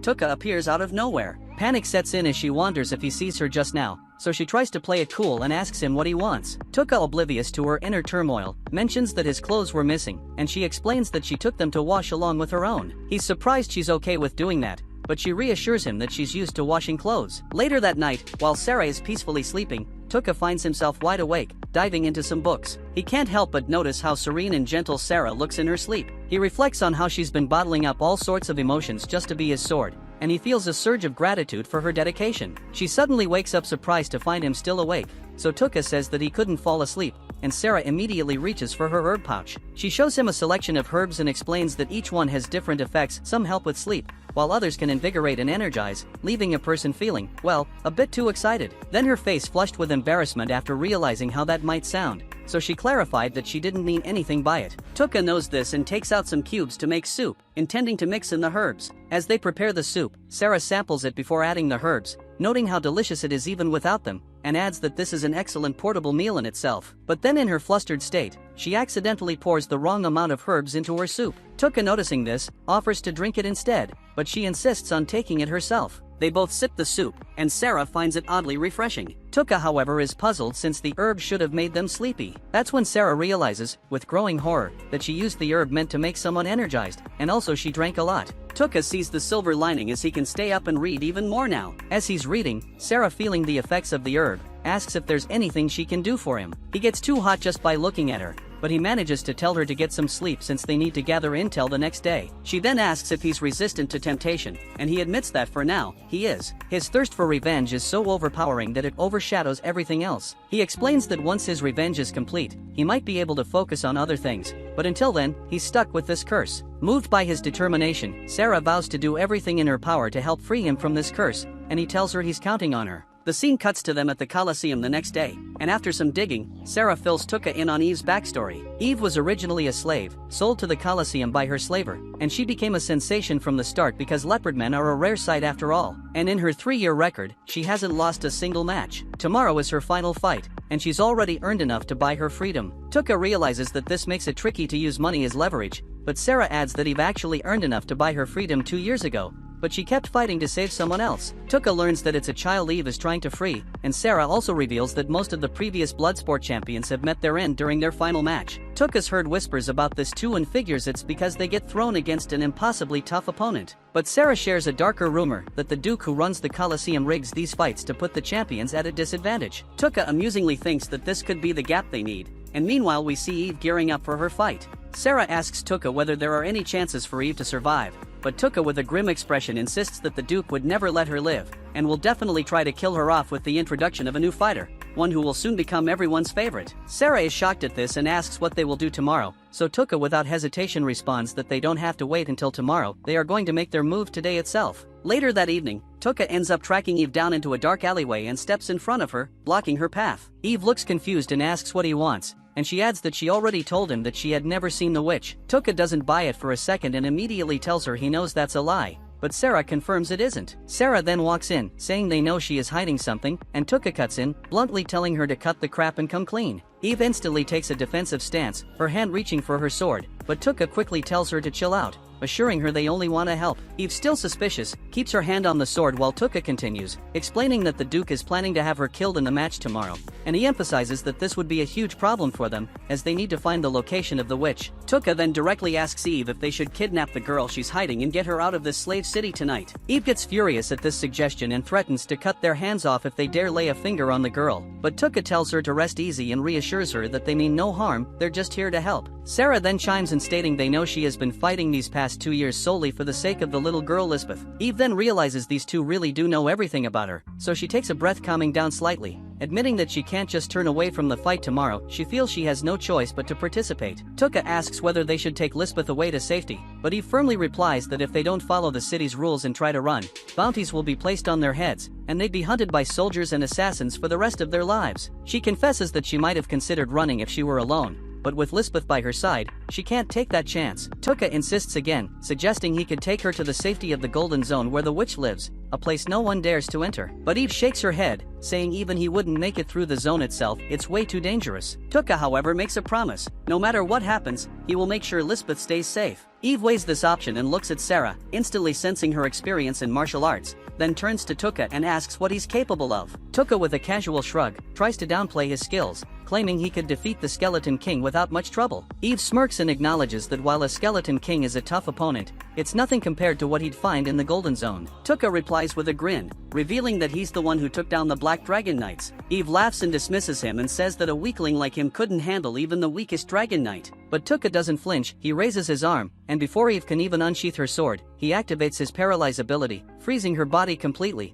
and while she struggles to break free, he calmly tells her to relax, warning that the more she fights it, the more HP she'll lose. Then he adds almost with a smirk, that with this ridiculous ability, he managed to defeat the hero of humanity all by himself. Sarah then steps forward and removes her cloak as well, revealing that she is the elf princess the Dragon Knights were chasing, and claims she saw the battle with her own eyes. With that revelation, Tuka breaks Eve free from the paralysis spell, proving his powers to her, but Eve insists that despite everything, she will not rely on their help. She plans to win her final match tomorrow fair and square and free Lisbeth from slavery on her own terms, trusting her own strength more than that of strangers. Tuka looks at her and asks if she really thinks the Duke would let her go that easily, mentioning that the Duke has a reputation as a massive pain in the ass. Eve argues that, despite the Duke's shady character, he is still human and can't be cruel enough to break his own word, and she is confident in her abilities to defeat her opponent and start a new life. Tuka decides to leave and tells her that if she changes her mind, they will be waiting by the city's front gates until dawn. They head back into the city, only to come across a large crowd gathered around a group of dark mages. The mages claim that the man of the house insulted their god, so they took it upon themselves to slit his throat. Tuka and Sarah choose to ignore them and continue on their way. As night begins to fall, they hear the same dark mages harassing a poor girl for no reason. When she refuses their attempt to recruit her into their cult, one of them slaps her hard across the face. Sarah's anger flares and she moves to draw her sword, but Tuka stops her, and instead he casts his berserk spell on one of the mages. The man immediately goes wild, hitting and biting everyone around him, which creates an opportunity for the girl to escape. Tuka then casts the berserk spell on the rest of the mages, who start fighting each other, allowing him and Sarah to slip away unnoticed. A little after midnight, both Tuka and Sarah set out again towards the front gate. While Sarah asks if he really believes Eve would seek their help, Tuka replies that he knows for sure the Duke is a total bastard, and if he decides to go the legal route, she will get royally boned. Meanwhile, Eve has been wrestling with the same thought all night, unable to sleep, wondering if the Duke would keep his word. She decides to get some answers and directly asks the Duke if their deal about freeing Lisbeth is still on. But before she can enter the room, she overhears a soldier talking to the Duke about tomorrow's battle. The soldier asks if there are any changes in the plan, but the Duke coldly replies that there will be no changes and that Eve will die tomorrow. This truly shocks her as she hears the Duke mention he plans to give her a poison that would numb her senses. The soldier laughs, and the Duke goes on to complain that he had to spend a lot of money on the shrine being built for her since she was so well loved by the audience. But he sneers, calling her a subhuman creature who shouldn't even be alive, and Eve can't believe her ears. The soldier then asks what will happen to the little girl, and Duke Dipshit replies he'll raise her as the perfect wife,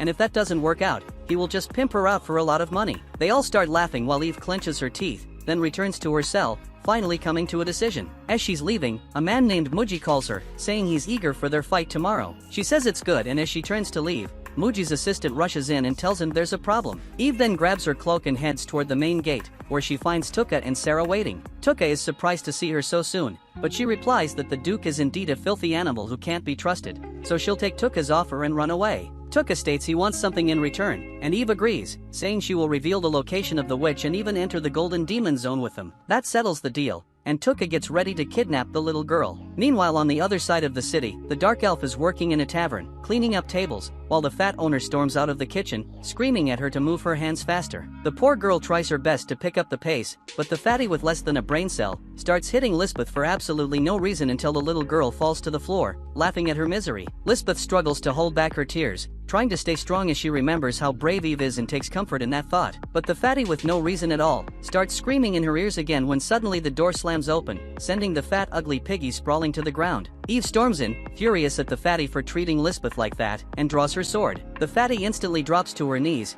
begging for her life, claiming she never wanted to hurt the girl, but the Duke ordered her to discipline Lisbeth harshly, and if she didn't, he would have punished her instead. Eve tells her that she's taking Lisbeth and gives her a choice: tell everyone Lisbeth was kidnapped and that Eve went after the kidnapper, or face the consequences. The fatty sobs and agrees, desperately telling Lisbeth that she never meant to treat her badly but was forced to. Then suddenly Tuka enters the tavern wearing his mask and tells Eve to go on ahead as he just needs to check on something. Once they leave, he walks up to the ugly fat woman and coldly tells her that she might have fooled Eve with her performance, but he can see right through her pathetic act. He tells her that he knows what it's like to suffer abuse, so he won't let her off that easy. The woman tries to bluff, insisting she's the only one who can protect them from the Duke's wrath when he finds out about this. But Tuka's had enough of her crap and immediately uses Paralyze, followed by a poison spell, which somehow makes her even uglier as she starts dying slowly. Tuka calmly takes out a knife and sets up the scene to look like a robbery before leaving the tavern and escaping through the sewer. They start making their way through the underground passages, with Lisbeth nervously introducing herself and begging Tuka to let her join them, because she wants to stay close to Eve. Tuka hesitates, pointing out that their path will be dangerous, but Eve cuts in, assuring that Lisbeth will be fine as long as they stick together. Seeing her determination, Tuka agrees. Eve then asks Tuka about the strange noise she keeps hearing from his backpack. With a slight grin, he pulls out Pigamaru, revealing his unusual companion, before they continue through the sewers. Soon, they find themselves navigating through dense forests, when Eve approaches Tuka, declaring her complete trust in him and stating she is willing to risk her life by his side. Tuka is taken aback and asks what sparked this sudden faith, so Eve explains that Tuka could have taken more sinister routes to extract information from her or used Lisbeth as leverage, but he had chosen honesty instead. She then questions why he wants to meet the witch, and Tuka reveals he possesses an ancient text he believes only the witch can decipher. Eve then asks if he plans to harm the witch, but Tuka reassures her that as long as the witch doesn't pose a threat, he has no reason to hurt her. Not long after they ride on horseback, and Tuka confides to Sarah that he suspects Eve has some connection with the witch. He mentions that he's also heard the witch is a dark elf like Lisbeth, which might work in their favor if they need someone to vouch for them. Suddenly, he spots a flurry of lights coming from the kingdom and quickly realizes that an alarm has been raised. Eve suspects that Muji has somehow tracked her and offers to hold off their pursuers while the others escape, but Tuka refuses, insisting they fight together. He quickly devises a plan, diverting half the enemy forces by leading them on a chase after decoy horses, while the group hides in the bushes, preparing for a surprise attack. He instructs Eve to retreat with Lisbeth, as Sarah is needed at the front for his plan. And with everything set in motion, Tuka takes up his mask, preparing for their final stand against the Duke's forces. Meanwhile, we see the members of Ascent noticing a broken tree branch. Muji suspects the branch was deliberately broken to trap them. He quickly realizes his enemies want to lure him into the forest, so he calls out for them to show themselves, declaring that he has seen through their ploy. Sarah then emerges, wearing the mask of the Fly Swordsman, a figure who appears in the legends of the Lord of the Flies. Muji demands she hand over Eve and Lisbeth, promising to spare her life if she complies. He even offers to welcome her into the ranks of Ascent, noting she seems like a capable warrior. Sarah then asks what would happen if she refuses, and Muji coldly states he will make her suffer using his curses. He adds that even the 5 dragoons could not withstand his curses, nor could humanity's strongest warrior. Sarah, playing along, asks him to promise the safety of Eve and Lisbeth before she leads him to them, so Muji agrees, giving his word. With this, Sarah tells everyone to follow her and they start to move, but Muji suddenly stops them. He realizes she has no intention of simply handing over the girls, pointing out that her wording gave her away. She said everyone, when it would have been enough for just a few men to accompany her. He concludes she is trying to lure them deeper into the forest and wonders if she needs them in range for something, so he quickly orders his group to maintain their distance and prepare for an attack. Sarah, unfazed, reminds them they were ready to kill her with their curses. Muji responds by revealing a secret: the members of Ascent are actually successors of the Assassin's Guild. He explains that a hero from another world once declared the guild evil and exterminated it, but they have taken up their work again as users of curse magic. But Sarah realizes they are actually using poisons, not curses, and Muji elaborates that their poisons are highly advanced. He explains they can only be synthesized using special techniques passed down among the few survivors of the Assassin's Guild. Sarah understands now what they call curses are actually these advanced poisons, which leave no trace. Muji continues, mentioning how the tragedy of the 5 dragoons played right into their hands. Their mysterious demise could only be explained by curses beyond human understanding. That's why they proclaimed themselves the slayers of the 5 dragoons. With no one able to prove their curses were fake,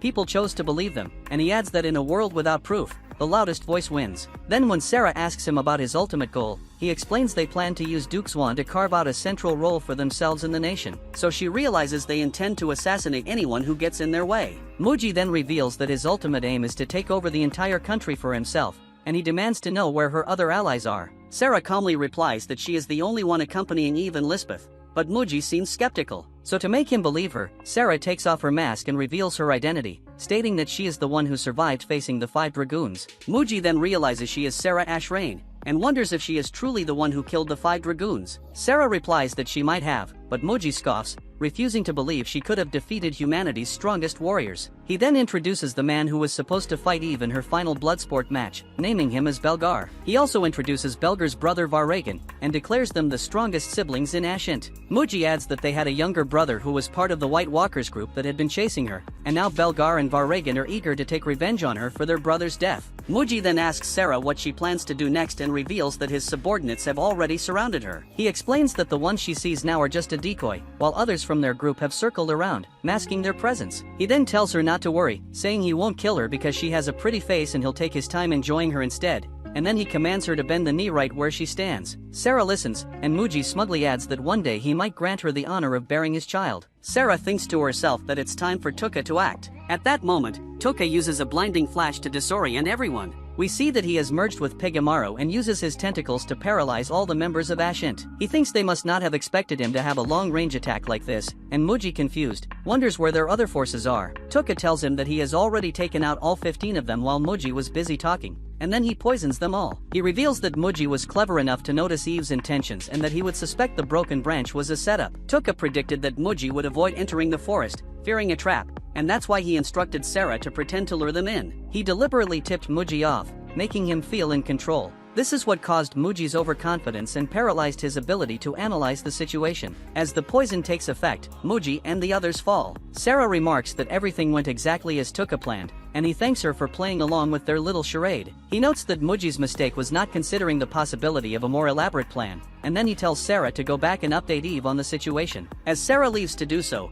Tuka notices that the first wave is returning. He thinks to himself that this is unfolding exactly as he anticipated and instructs Pigamaru to connect with him again, but he realizes Pigamaru is too drained to do so. Eve sees this and thinks that not even Tuka can predict everything, so she offers to help him, and Tuka asks Sarah to take care of Lisbeth while they prepare to fight the first wave. Tuka and Eve head towards the approaching enemies, and he asks her if she can count their numbers, so Eve counts them all, and goes to confront them. The soldiers attempt to attack Eve when they spot her, but Tuka quickly paralyzes them all and poisons them as well. Just then, the Duke and some of his soldiers arrive from behind, and he declares that there is no escape for them. His subordinate then sneers, saying they will kill Eve and make Lisbeth wear a dress made from her skin. Tuka hears this and thinks to himself that these men are absolute scum, so he tries to paralyze them, but his powers don't work. He realizes he has reached the maximum number of active targets. Thinking fast, he uses his dark skill on the man and blinds him, so Eve takes the opportunity and swiftly decapitates him. Tuka then casts dark on the soldiers accompanying the Duke, and Eve cuts them down as well. The rest of the soldiers are terrified and start to flee,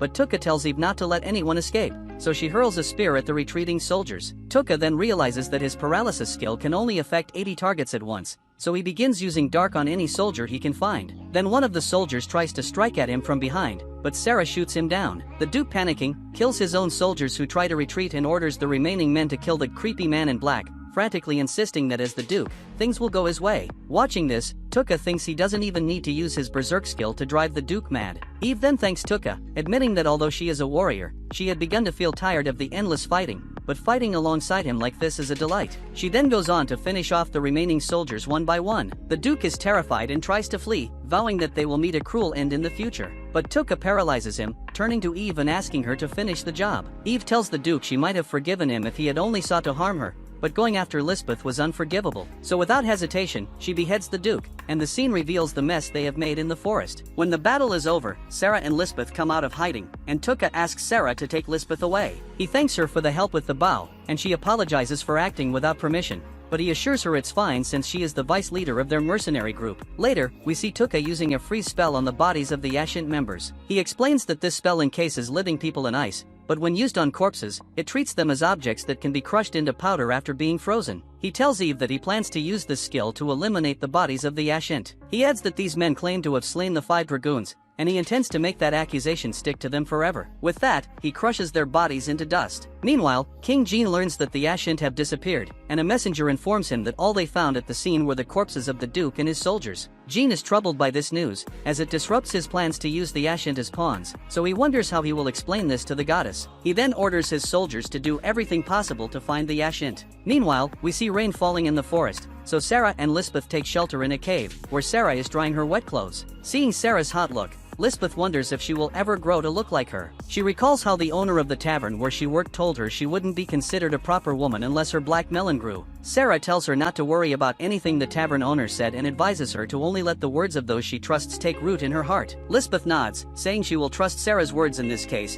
and thinks it feels like having another big sister. Soon, Eve and Tuka join them, and Lisbeth and Eve quickly fall asleep. Sarah suggests that Tuka rest as well while she keeps watch, but he says he isn't feeling sleepy. She offers him her lap to rest on, but he knows she is tired too and offers her his lap instead. Sarah quickly takes him up on the offer, but when she notices his awkward reaction, she realizes he was just kidding. She apologizes, but Tuka assures her it's fine. Then his curiosity takes in and asks if he can touch her ears, admitting he's been fascinated by them for a long time. She allows it, but when he senses she feels uncomfortable, he quickly lets go. Sarah then asks if he has any special feelings for Eve or Lisbeth since he treats them the same as he does her. Tuka explains that Eve reminds him of his uncle. Though Eve has a different gender and attitude, she shares the same heart, and he adds that his aunt and uncle are the only reason he wants to return to his world. As for Lisbeth, she reminds him of himself. He explains that he too was abused as a child, but the key difference is their response to hostility. He is ready to eliminate anything that threatens him and admits he's not a good person like her, and he tells Sarah she is free to leave whenever she wants if she doesn't want to be part of his revenge. But Sarah assures him that she has no intention of leaving,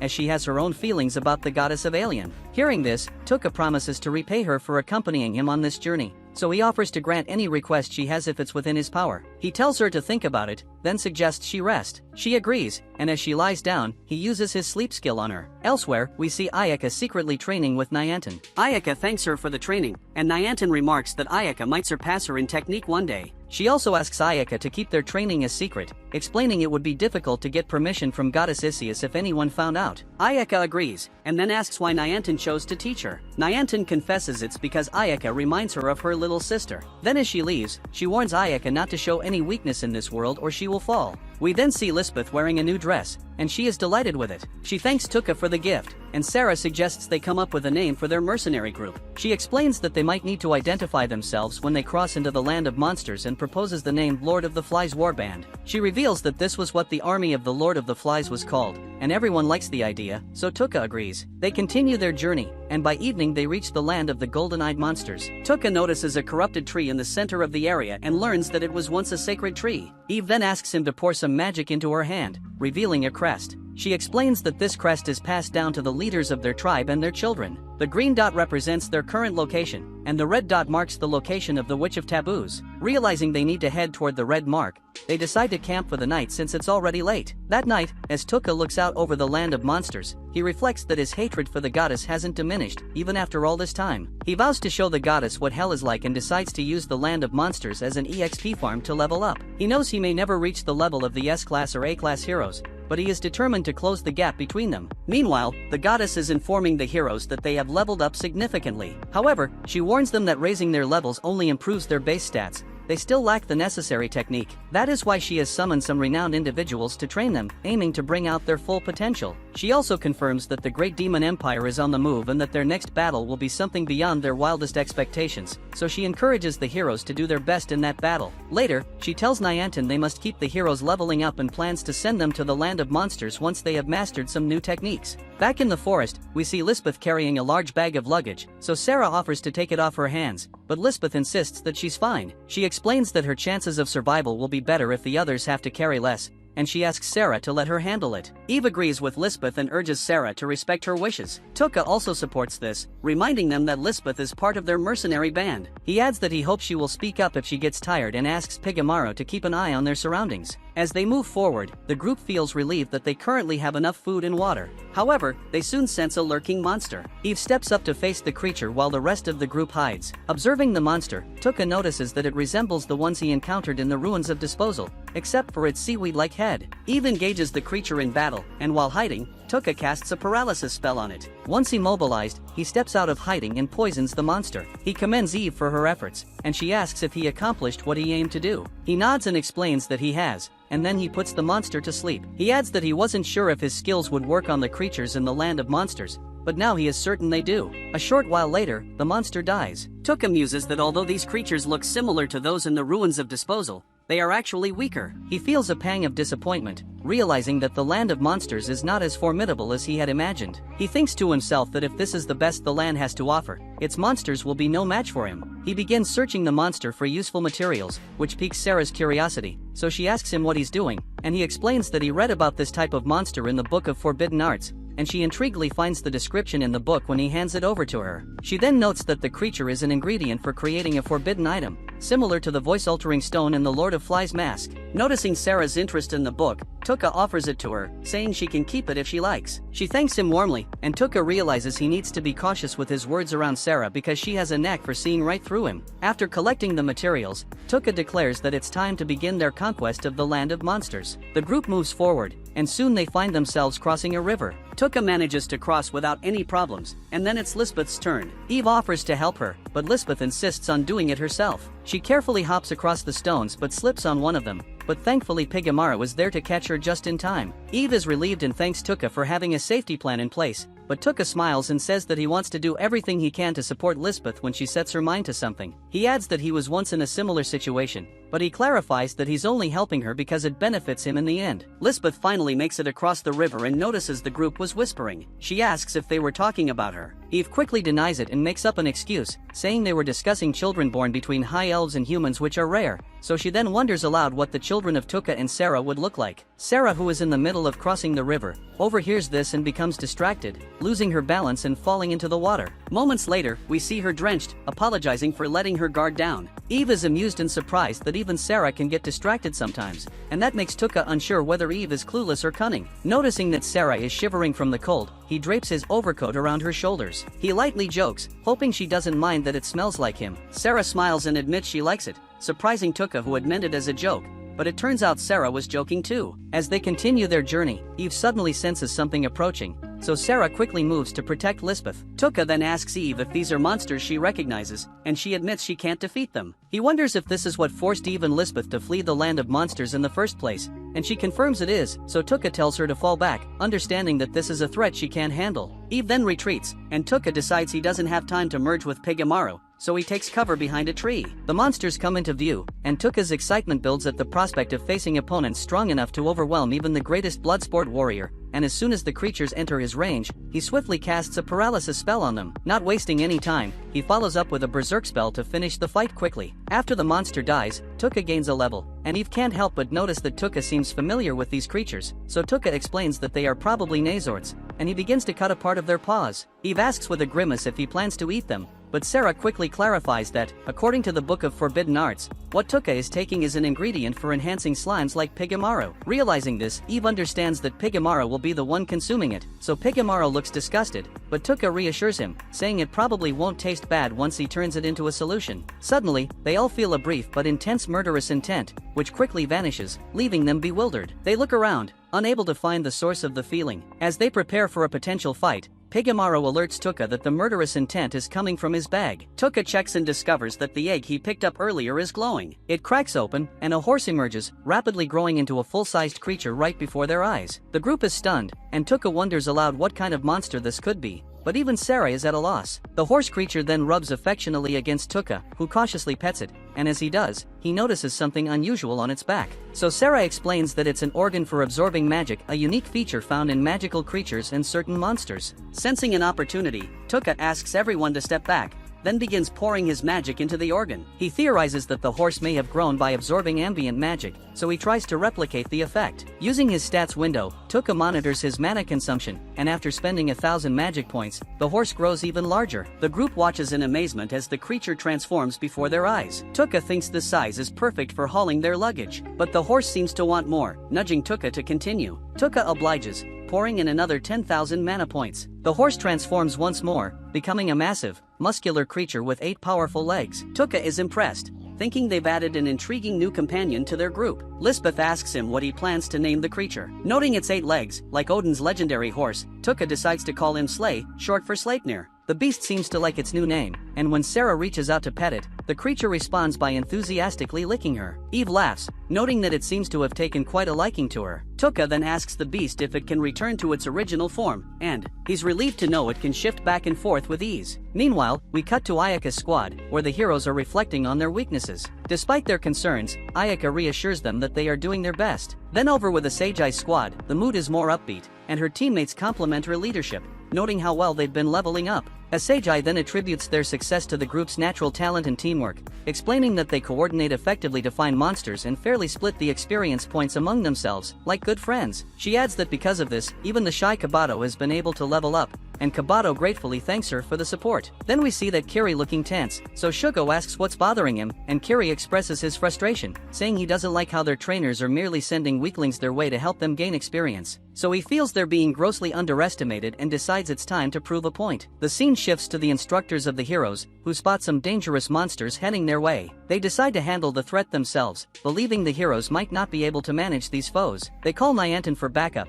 but Kiri is visibly annoyed that they're being told to stand down. As a few Nazorts approach, Niantic sizes them up and realizes they're too strong for her to save the kills for the heroes. So she quickly dispatches one, and the other instructors take down the second, but then a whole horde of Nazorts charges toward them. Refusing to remain idle any longer, Kiri leaps into action, unleashing his Draconic Buster to eliminate the monsters. After the battle, he demands that the instructors improve their opinion of him, declaring that this is what he's truly capable of. Meanwhile, Kabato notices that the Takao sisters are nowhere to be seen. We then see the Takao sisters some distance away, hearing the loud noises from the direction of the other heroes. Realizing something is happening, they decide to head back. Itsuki remarks that there's no point in sticking around, as the spies they found earlier had killed themselves upon discovery. Hijiri agrees, suspecting the spies were sent after them, probably on orders from the goddess Isius. Later, we see Tuka staring off into the distance while camping in the forest. Sarah approaches him, noting that thanks to Slay, they're making better time than expected, so she mentions they'll soon be able to find the Witch of Taboos and asks what has caught his attention. Tuka explains that he noticed a strange light in the distance and thought it might be some monsters fighting each other. Sarah realizes he's looking to the northeast, the direction where Alien lies, home to the troublesome goddess they all despise. The scene shifts to the next morning, and Sarah wakes up to find Tuka missing from their camp. Eve reassures her not to worry, saying Tuka isn't the type to abandon them. They head outside and soon spot Tuka, surrounded by a pile of monster corpses. Tuka calmly explains that he took out these monsters after sensing their presence nearby. Eve's eyes widen when she sees that one of the fallen creatures is a human-faced beast, and she can't believe that Tuka managed to defeat such a formidable opponent by himself. Tuka shrugs it off, saying it wasn't all that troublesome compared to what he's accustomed to, and he begins searching the monsters for any usable ingredients. Eve is still stunned by his abilities, but Sarah smiles and comments that this is just how Tuka is. She reflects on how it's because of him that they're able to move so confidently through the land of monsters, and she believes that Tuka can make the impossible possible, but silently hopes he won't carry too much of the burden alone. The scene then cuts to them standing before a range of towering mountains. They quickly realize the mountains are too tall for even Slay to climb, leaving them with no choice but to take the path around to cross the area. Tuka then spots a trail that leads along the cliffs on the eastern side and urges everyone to hurry up. Sarah suggests that Tuka take a rest before they continue, but he dismisses the idea, insisting he's fine. He feels the growing humidity in the air and senses that rain is on the way, so he determinedly pushes them to cover as much ground as possible before the storm hits. The group continues along the path Tuka found, feeling uneasy about the lack of monsters. They speculate that this could mean they're getting closer to the Witch of Taboos. Tuka then turns to Lisbeth, asking if she's alright, and wonders if the land of monsters scares her.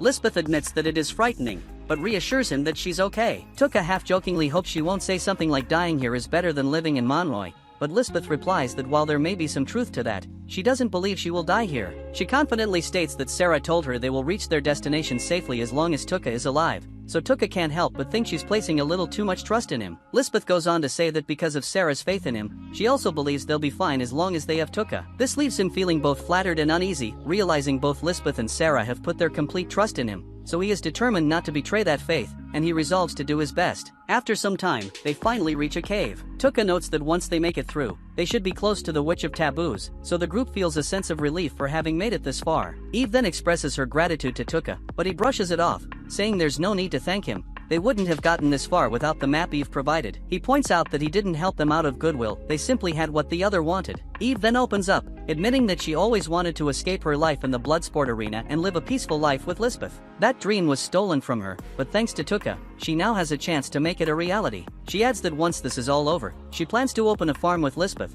and perhaps that future isn't as far away as she once thought. Suddenly, a monster appears behind Eve, and she swiftly slays it, but Tuka can't shake a feeling of unease, wondering if the creature is truly dead. Eve confirms that it seems to be, and Tuka uses a paralysis spell to be sure. The spell has no effect, confirming the monster is dead, but Tuka's instincts still tell him something is wrong. Then the dead creature unexpectedly lets out a haunting howl, echoing through the cave. Tuka's eyes widen, he suspects it's trying to summon other monsters. As the howl fades, Eve asks what it was, and Tuka's senses go on high alert as he feels a swarm of monsters closing in from all directions. Even his classmates that position deeper in the forest notice the movement of the creatures too, all heading toward the same place. Tuka realizes the situation is becoming dire. He isn't sure if he can handle such a massive onslaught. Tuka finally realizes that this forest is the natural hunting ground for the big mouth monster, and the death cry it let out was like a beacon, drawing other monsters toward them. He can hardly believe that a single cry could summon so many beasts, and he notes that they still have a little time before the creatures arrive. At that moment, Eve steps forward, offering to draw the beasts toward her, giving the others a chance to search for the Witch of Taboos. She promises to create an opening for their escape. Lisbeth immediately tries to stop her, but Eve refuses. She explains that her carelessness led them to this situation, and it's only right that she takes responsibility.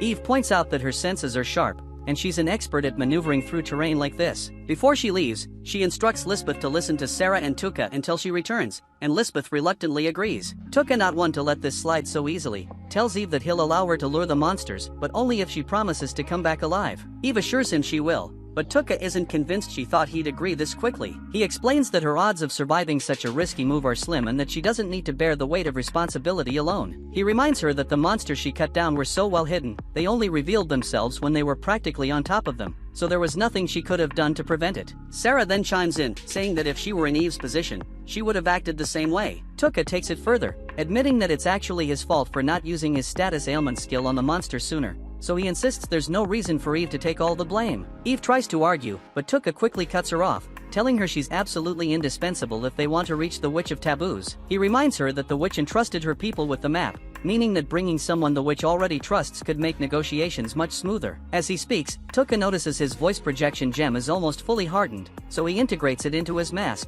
hoping it will work. Tuka then points out that right now, the only team with the best chance of survival is himself, Pigamaru, and Slay. He explains that his status ailment skill is the only ability that can deal lethal blows to the human-faced monsters. And while responsibility is important, he firmly declares that it's his job to decide where that responsibility falls in their warband. He tells Ig not to worry, and after a moment, she nods, understanding. Sarah wishes Tuka luck, and he tells her that if he doesn't return, he'll leave the rest in her capable hands. Sarah, slightly unsettled, asks him not to say such ominous things, but for now she accepts his orders, and with that Tuka takes his leave. Elsewhere, we see the heroes fleeing from the rampaging monsters in the forest. Everyone is frantically trying to escape, while Shugo and Kiri fight off the advancing beasts. Kiri quickly realizes they're nothing more than obstacles to these creatures, mere nuisances. Then one of the girls stumbles and falls, and just as a monster is about to kill her, Kabato swoops in to save her, but the girl is so terrified that she bolts, leaving Kabato behind. Kabato tries to reassure herself, thinking it's going to be alright, no one has died yet, but then she bitterly remembers Tuka is already dead, so the realization sinks in just as a monster lunges at her. Meanwhile, Tuka senses the approaching monsters and explains that he's hidden Sarah and the others safely in a nearby cave.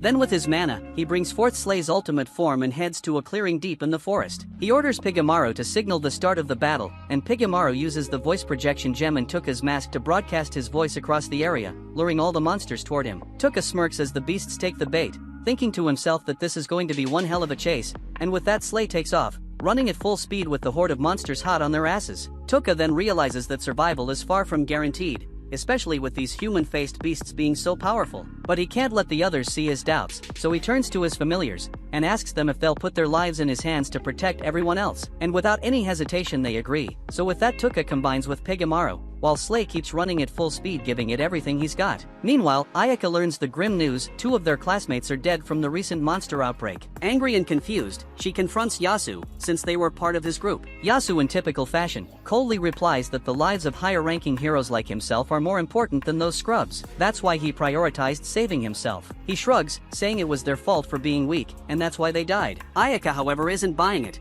and she remembers how Yasu did nothing when the monsters stampeded toward them, and calls him out. Yasu, clearly irritated, snaps at her, demanding to know what she's trying to say. So she calmly explains that as an A-class hero, it was his responsibility to protect the classmates in his group, because he was the only one strong enough to do so at the time. This stings Yasu, making him feel inferior, and in his frustration, he snaps. He tells Ayaka to shut up, accusing her of always acting like she's better than everyone else. Ayaka, still composed, clarifies that she's simply saying he should have protected them. But Yasu doubles down, stating it's not his problem, they died because they were weak, and he survived because he was strong. Ayaka reminds him that with strength comes the duty to protect the weak, but Yasu scoffs at the idea. He angrily asks why she's talking like she's one of the strong, and sarcastically dismisses her noblesse obliged nonsense, accusing her of playing the saint while secretly looking down on everyone. He then reveals his real feelings, saying the classmates who died got what they deserved. They were the first to throw Tuka under the bus when he was sent to his doom, and they made fun of him behind his back. So in Yasu's eyes, their deaths were just karma,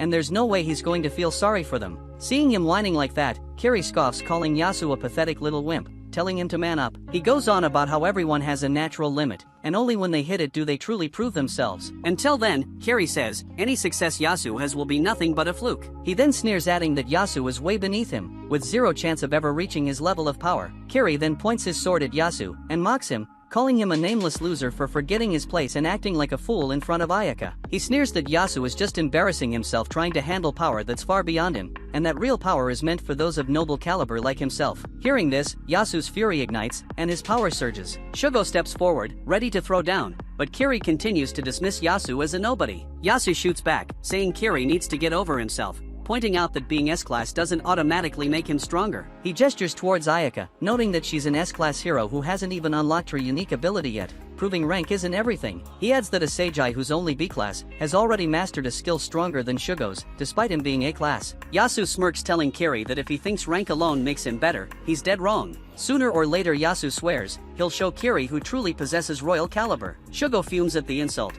but Kiri holds him back as Yasu walks away. Turning to Ayaka, Kiri coldly tells her that she's a disgrace to the S-Class title, and he hopes she gets that through her thick skull. Before leaving, Kiri adds that he'll just have to show everyone what real caliber looks like so even idiots can understand. As he departs, one of the girls remarks that Kabato is nowhere to be seen, and Ayaka starts to worry. Meanwhile, in the cave, Eve suddenly declares that she's going after Tuka. Sarah is surprised and demands an explanation, so Eve explains that there are simply too many monsters out there for Tuka to handle alone, even with his unique skill. She also points out that Tuka isn't in peak condition right now. Ever since they entered the land of monsters, he's had the least sleep out of all of them. Eve suspects that Tuka has been using his sleep skill on the group to help them rest peacefully, sacrificing his own rest in the process. So it's likely the only reason they've made it this far into the heart of the forest. Eve adds that she wasn't just talking big before they parted ways, she really is an expert at moving unnoticed in difficult terrain like this. Plus with her night vision, she doesn't need to worry about a light giving away her position. Sarah, realizing Eve is speaking the truth, listens as Eve continues. She points out that she's the only one who can carry both Tuka and Slay if they're badly injured. They simply can't afford to lose Tuka now. Sarah, understanding Eve isn't acting out of rash emotion, apologizes for doubting her. She explains that as the one in charge while Tuka is gone, she had to test Eve's resolve. Eve, half smiling, remarks that Sarah seems awfully fond of Tuka. Sarah blushes, admitting it's only natural since she's dedicated herself to him. Before leaving, Eve asks Lisbeth to follow Sarah's lead, and Sarah makes her promise to return alive. Eve nods, assuring her she will. She then asks Sarah to take care of Lisbeth, and Sarah firmly replies that she'll do everything in her power to protect her. As Eve turns to go, she can't help but think that Tuka's influence is rubbing off on Sarah too, and then she leaves. Elsewhere, Tuka spreads Pigamaru out, targeting the monsters behind him, and unleashes Berserk on a cluster of them. This causes some of the monsters to turn on each other, but the rest don't seem to care and keep chasing him. Tuka can't believe how quickly these creatures shift gears and uses Paralyze on a few others, but it only stalls them for a brief moment before they resume their pursuit. He then notices that the human-faced beasts leading the charge are starting to adapt to his tentacle attacks, so he frustratedly asks his familiars if they can keep pushing through. They respond that they can, just as the sky opens up and it begins to pour. The rain muffles the sound of the approaching monsters, making it harder for Tuka to track them by ear. The heavy downpour also severely limits his visibility, and he realizes with a sinking feeling that his MP is depleting fast. He knows he can't afford to sever his combination with Pigamaru, not in the middle of this battle, but at this rate, they've only got about 10 minutes left before the fusion wears off. Thinking quickly, Tuka realizes that the only way to keep up the fight is to level up. He sets his sights on the human-faced beasts since they're worth massive experience, but he knows it's a huge gamble, and that if he's not near them when they die, he won't get any of the experience. That means he'll have to circle back the way he came, so he asks his familiars if they'll stick with him if he has a plan, and they assure him they're in it together, and he can't help but feel grateful for such loyal allies. With newfound determination, they charge straight at the monsters, making a beeline for the human-faced beasts. Tuka casts Dark and Paralyze on the creatures surrounding the beasts, affecting the targets as well. Then without hesitation, he casts Berserk, wiping out the lot of them, then the surge of experience hits him, and he levels up on the spot. His stats refresh, and with renewed energy, he realizes he can keep fighting a little longer. He spreads Pigamaru's tentacles once more, understanding that the only way to win this chaotic battle is to manage his experience points and keep leveling up. Tuka then uses Paralyze and Berserk on the monsters swarming around him, thinking he's still got plenty of MP left,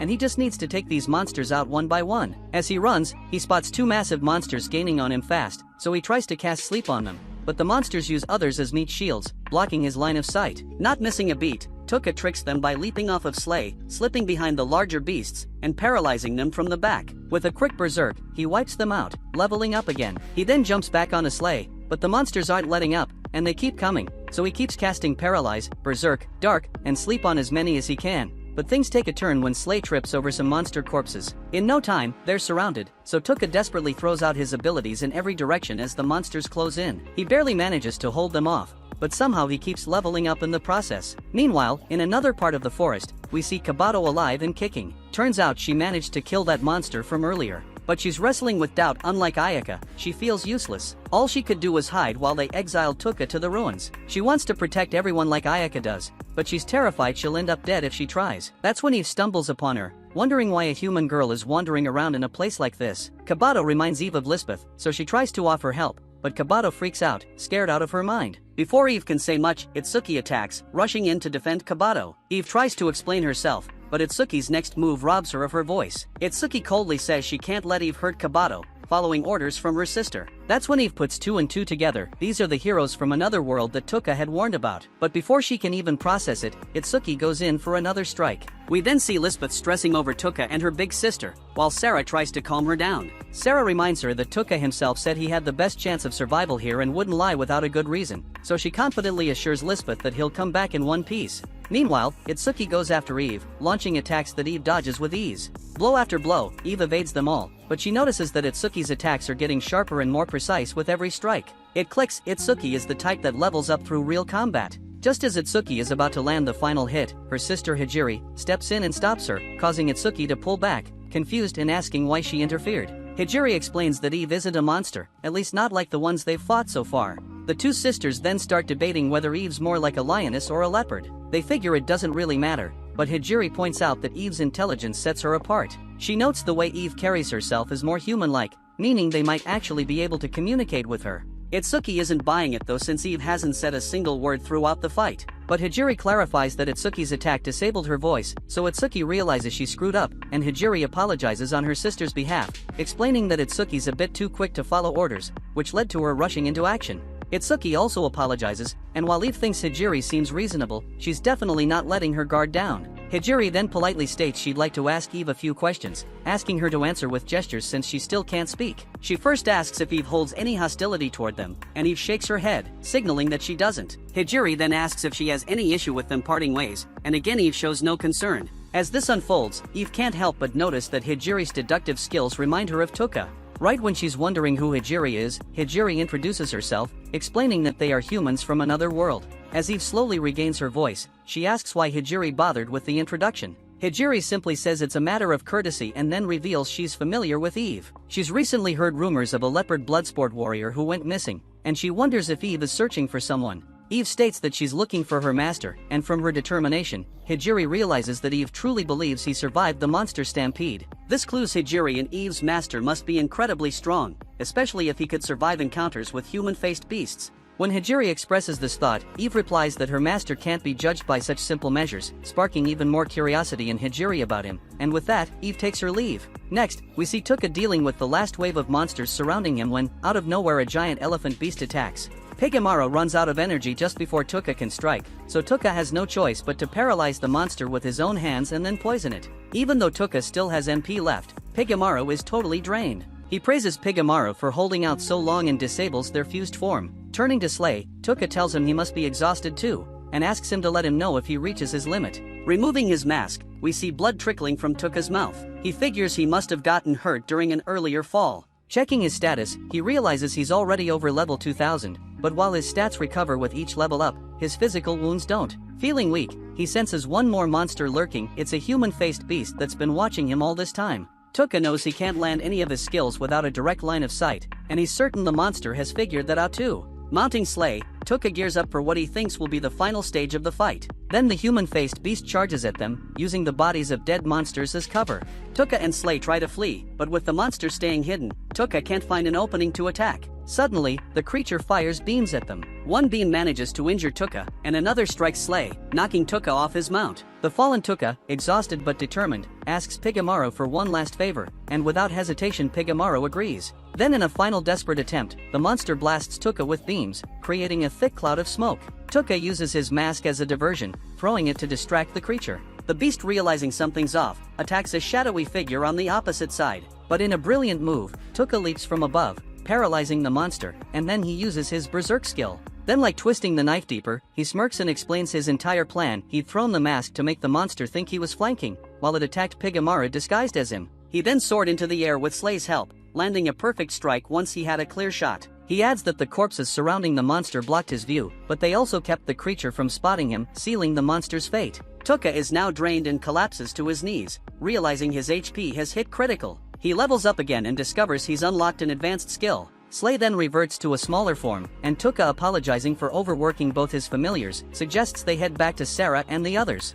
But then he notices his legs are in terrible shape. To top it off, a monster lurking nearby jumps out, ready to strike. But before Tuka can react, Eve slays it in one swift move. Tuka then thought to himself that he had a feeling this would happen. Eve picks everyone up and carries them, mentioning that she ran into some heroes from another world while searching for him, 3 girls named Hijiri, Itsuki, and Kabato. Tuka immediately wonders if she mentioned his name, but Eve reassures him she didn't, as she wasn't sure of his connection to them. Tuka is relieved and believes it's better they continue thinking he's dead. After all, heroes are just another obstacle in his quest for revenge on the goddess. Eve is stunned that even in this weakened state, Tuka's mind is still sharp. Then finally they reunite with the others, who are overjoyed to see them alive. Tuka then asks Sarah to check on Slay for him, and later that night, we see her tending to his wounds after looking in on Slay. While Eve steps outside to keep watch, Sarah finishes patching up Tuka.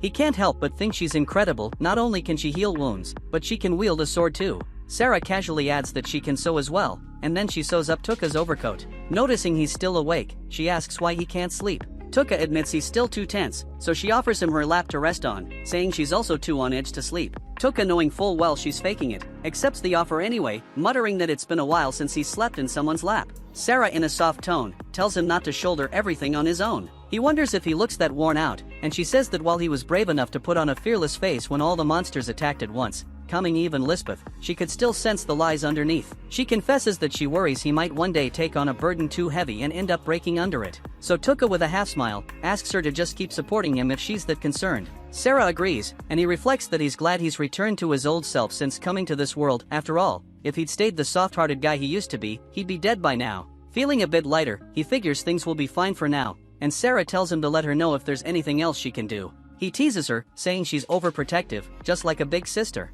Sarah immediately bristles at being sister-zoned, but then curiously asks how old he is. Tuka reveals that he's 17, and Sarah is shocked to learn he's younger than her. Tuka always assumed Sarah was much older, given that she's a long-lived high elf, but she surprises him by saying she's only 2 years older. Sarah reflects on how much she still doesn't know about him, and Tuka jokingly wonders if she's going to start treating him like a younger brother now. But she firmly tells him no, as the leader of their party, his age doesn't matter to her. Tuka eventually drifts off to sleep, and Sarah watches him, realizing how exhausted he must have been. As she looks at his peaceful face, she reflects on how deeply she's fallen for him, something she never expected. After making sure he's comfortable, she tries to get up, but accidentally trips and falls on top of him. The sudden closeness overwhelms her, and for a moment, she feels the temptation to kiss him. She leans in, but stops herself at the last second. The scene cuts to her lying beside Tuka as he wakes up. Tuka notices she's struggling to sleep and asks for her permission to use his skill to help her relax. After she agrees, he uses it to gently put her to sleep. However, we soon learn that Tuka never actually fell asleep. He saw everything Sarah tried to do and now fully understands her feelings for him. The realization hits him hard, and he's surprised that he let himself be so vulnerable around her without noticing sooner. Later, we see Kabato and the Takao sisters traveling together, on their way to reunite with the others. Itsuki asks Kabato why she's in a Seijai's group, mentioning that Kabato seems more like a leader herself. Kabato recalls the time she had to kill a monster for the first time but couldn't bring herself to do it. A Seijai had stepped in to help her pass the test, telling her that they needed to support each other in moments of weakness. Kabato explains that this is why she remains loyal to a Seijai's group. Itsuki warns her that a Seijai gives off a dangerous vibe, and Kabato agrees but believes that this dangerous edge might be exactly what they need to save Ayaka. As the story returns to Tuka and his group, they continue their journey through the forest. Along the way, Sarah confides in Tuka, telling him that there's something she wants to confess, but only when she's ready. She feels it's unfair to keep it one-sided, yet she fears losing his trust if she reveals her feelings now. She decides she'll tell him one day, unaware that Tuka already knows everything. Tuka, for his part, is relieved she hasn't figured that out yet and resolves to keep things as they are for the time being. As they move deeper into the forest, they come across magical seals on some of the trees. Tuka analyzes the seals, realizing they only activate under certain conditions. Sarah points out that the seals are damaged and old, so they won't trigger. Hearing this, Tuka hopes the witch who made the seals is still alive, and soon enough, they stumble upon a golem that awakens at their arrival. Tuka quickly paralyzes it, and Eve suggests destroying the creature, but Tuka stops her, warning that the witch who created it may not appreciate that. They then head deeper in, and the complete lack of monsters around them makes it obvious they've reached the witch's lair. Spotting a small house nearby, they investigate and discover an underground entrance. Inside they find golems mining away at something. Since the golems aren't bothering them, Tuka decides to leave them be. Moving further into the cave, they encounter a sealed door. Tuka pours his magic into it, and judging by how much power the door demands, he quickly realizes that the witch didn't hide it for just anyone to stumble upon. Then with enough effort, they manage to open the door. Meanwhile, we see Kabato and the Takao sisters reuniting with their classmates. A Seijai rushes to hug Kabato, relieved that she's safe. After learning that the Takao sisters helped her, a Seijai admits that, despite their appearances, they're actually pretty nice.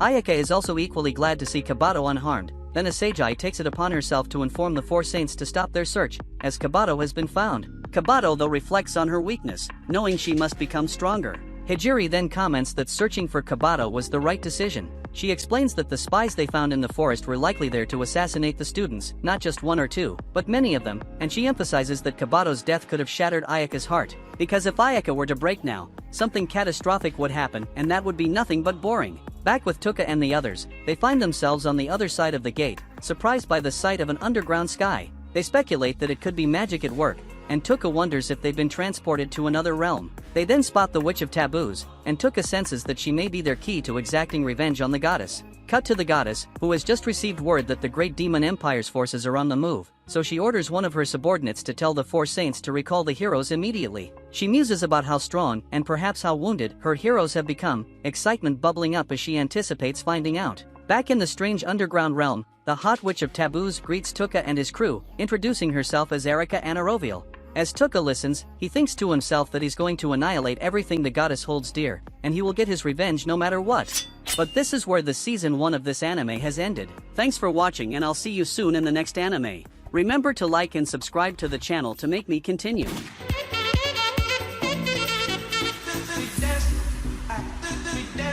If you like the video, don't forget to like and subscribe to let the world know about our love for anime. We dance.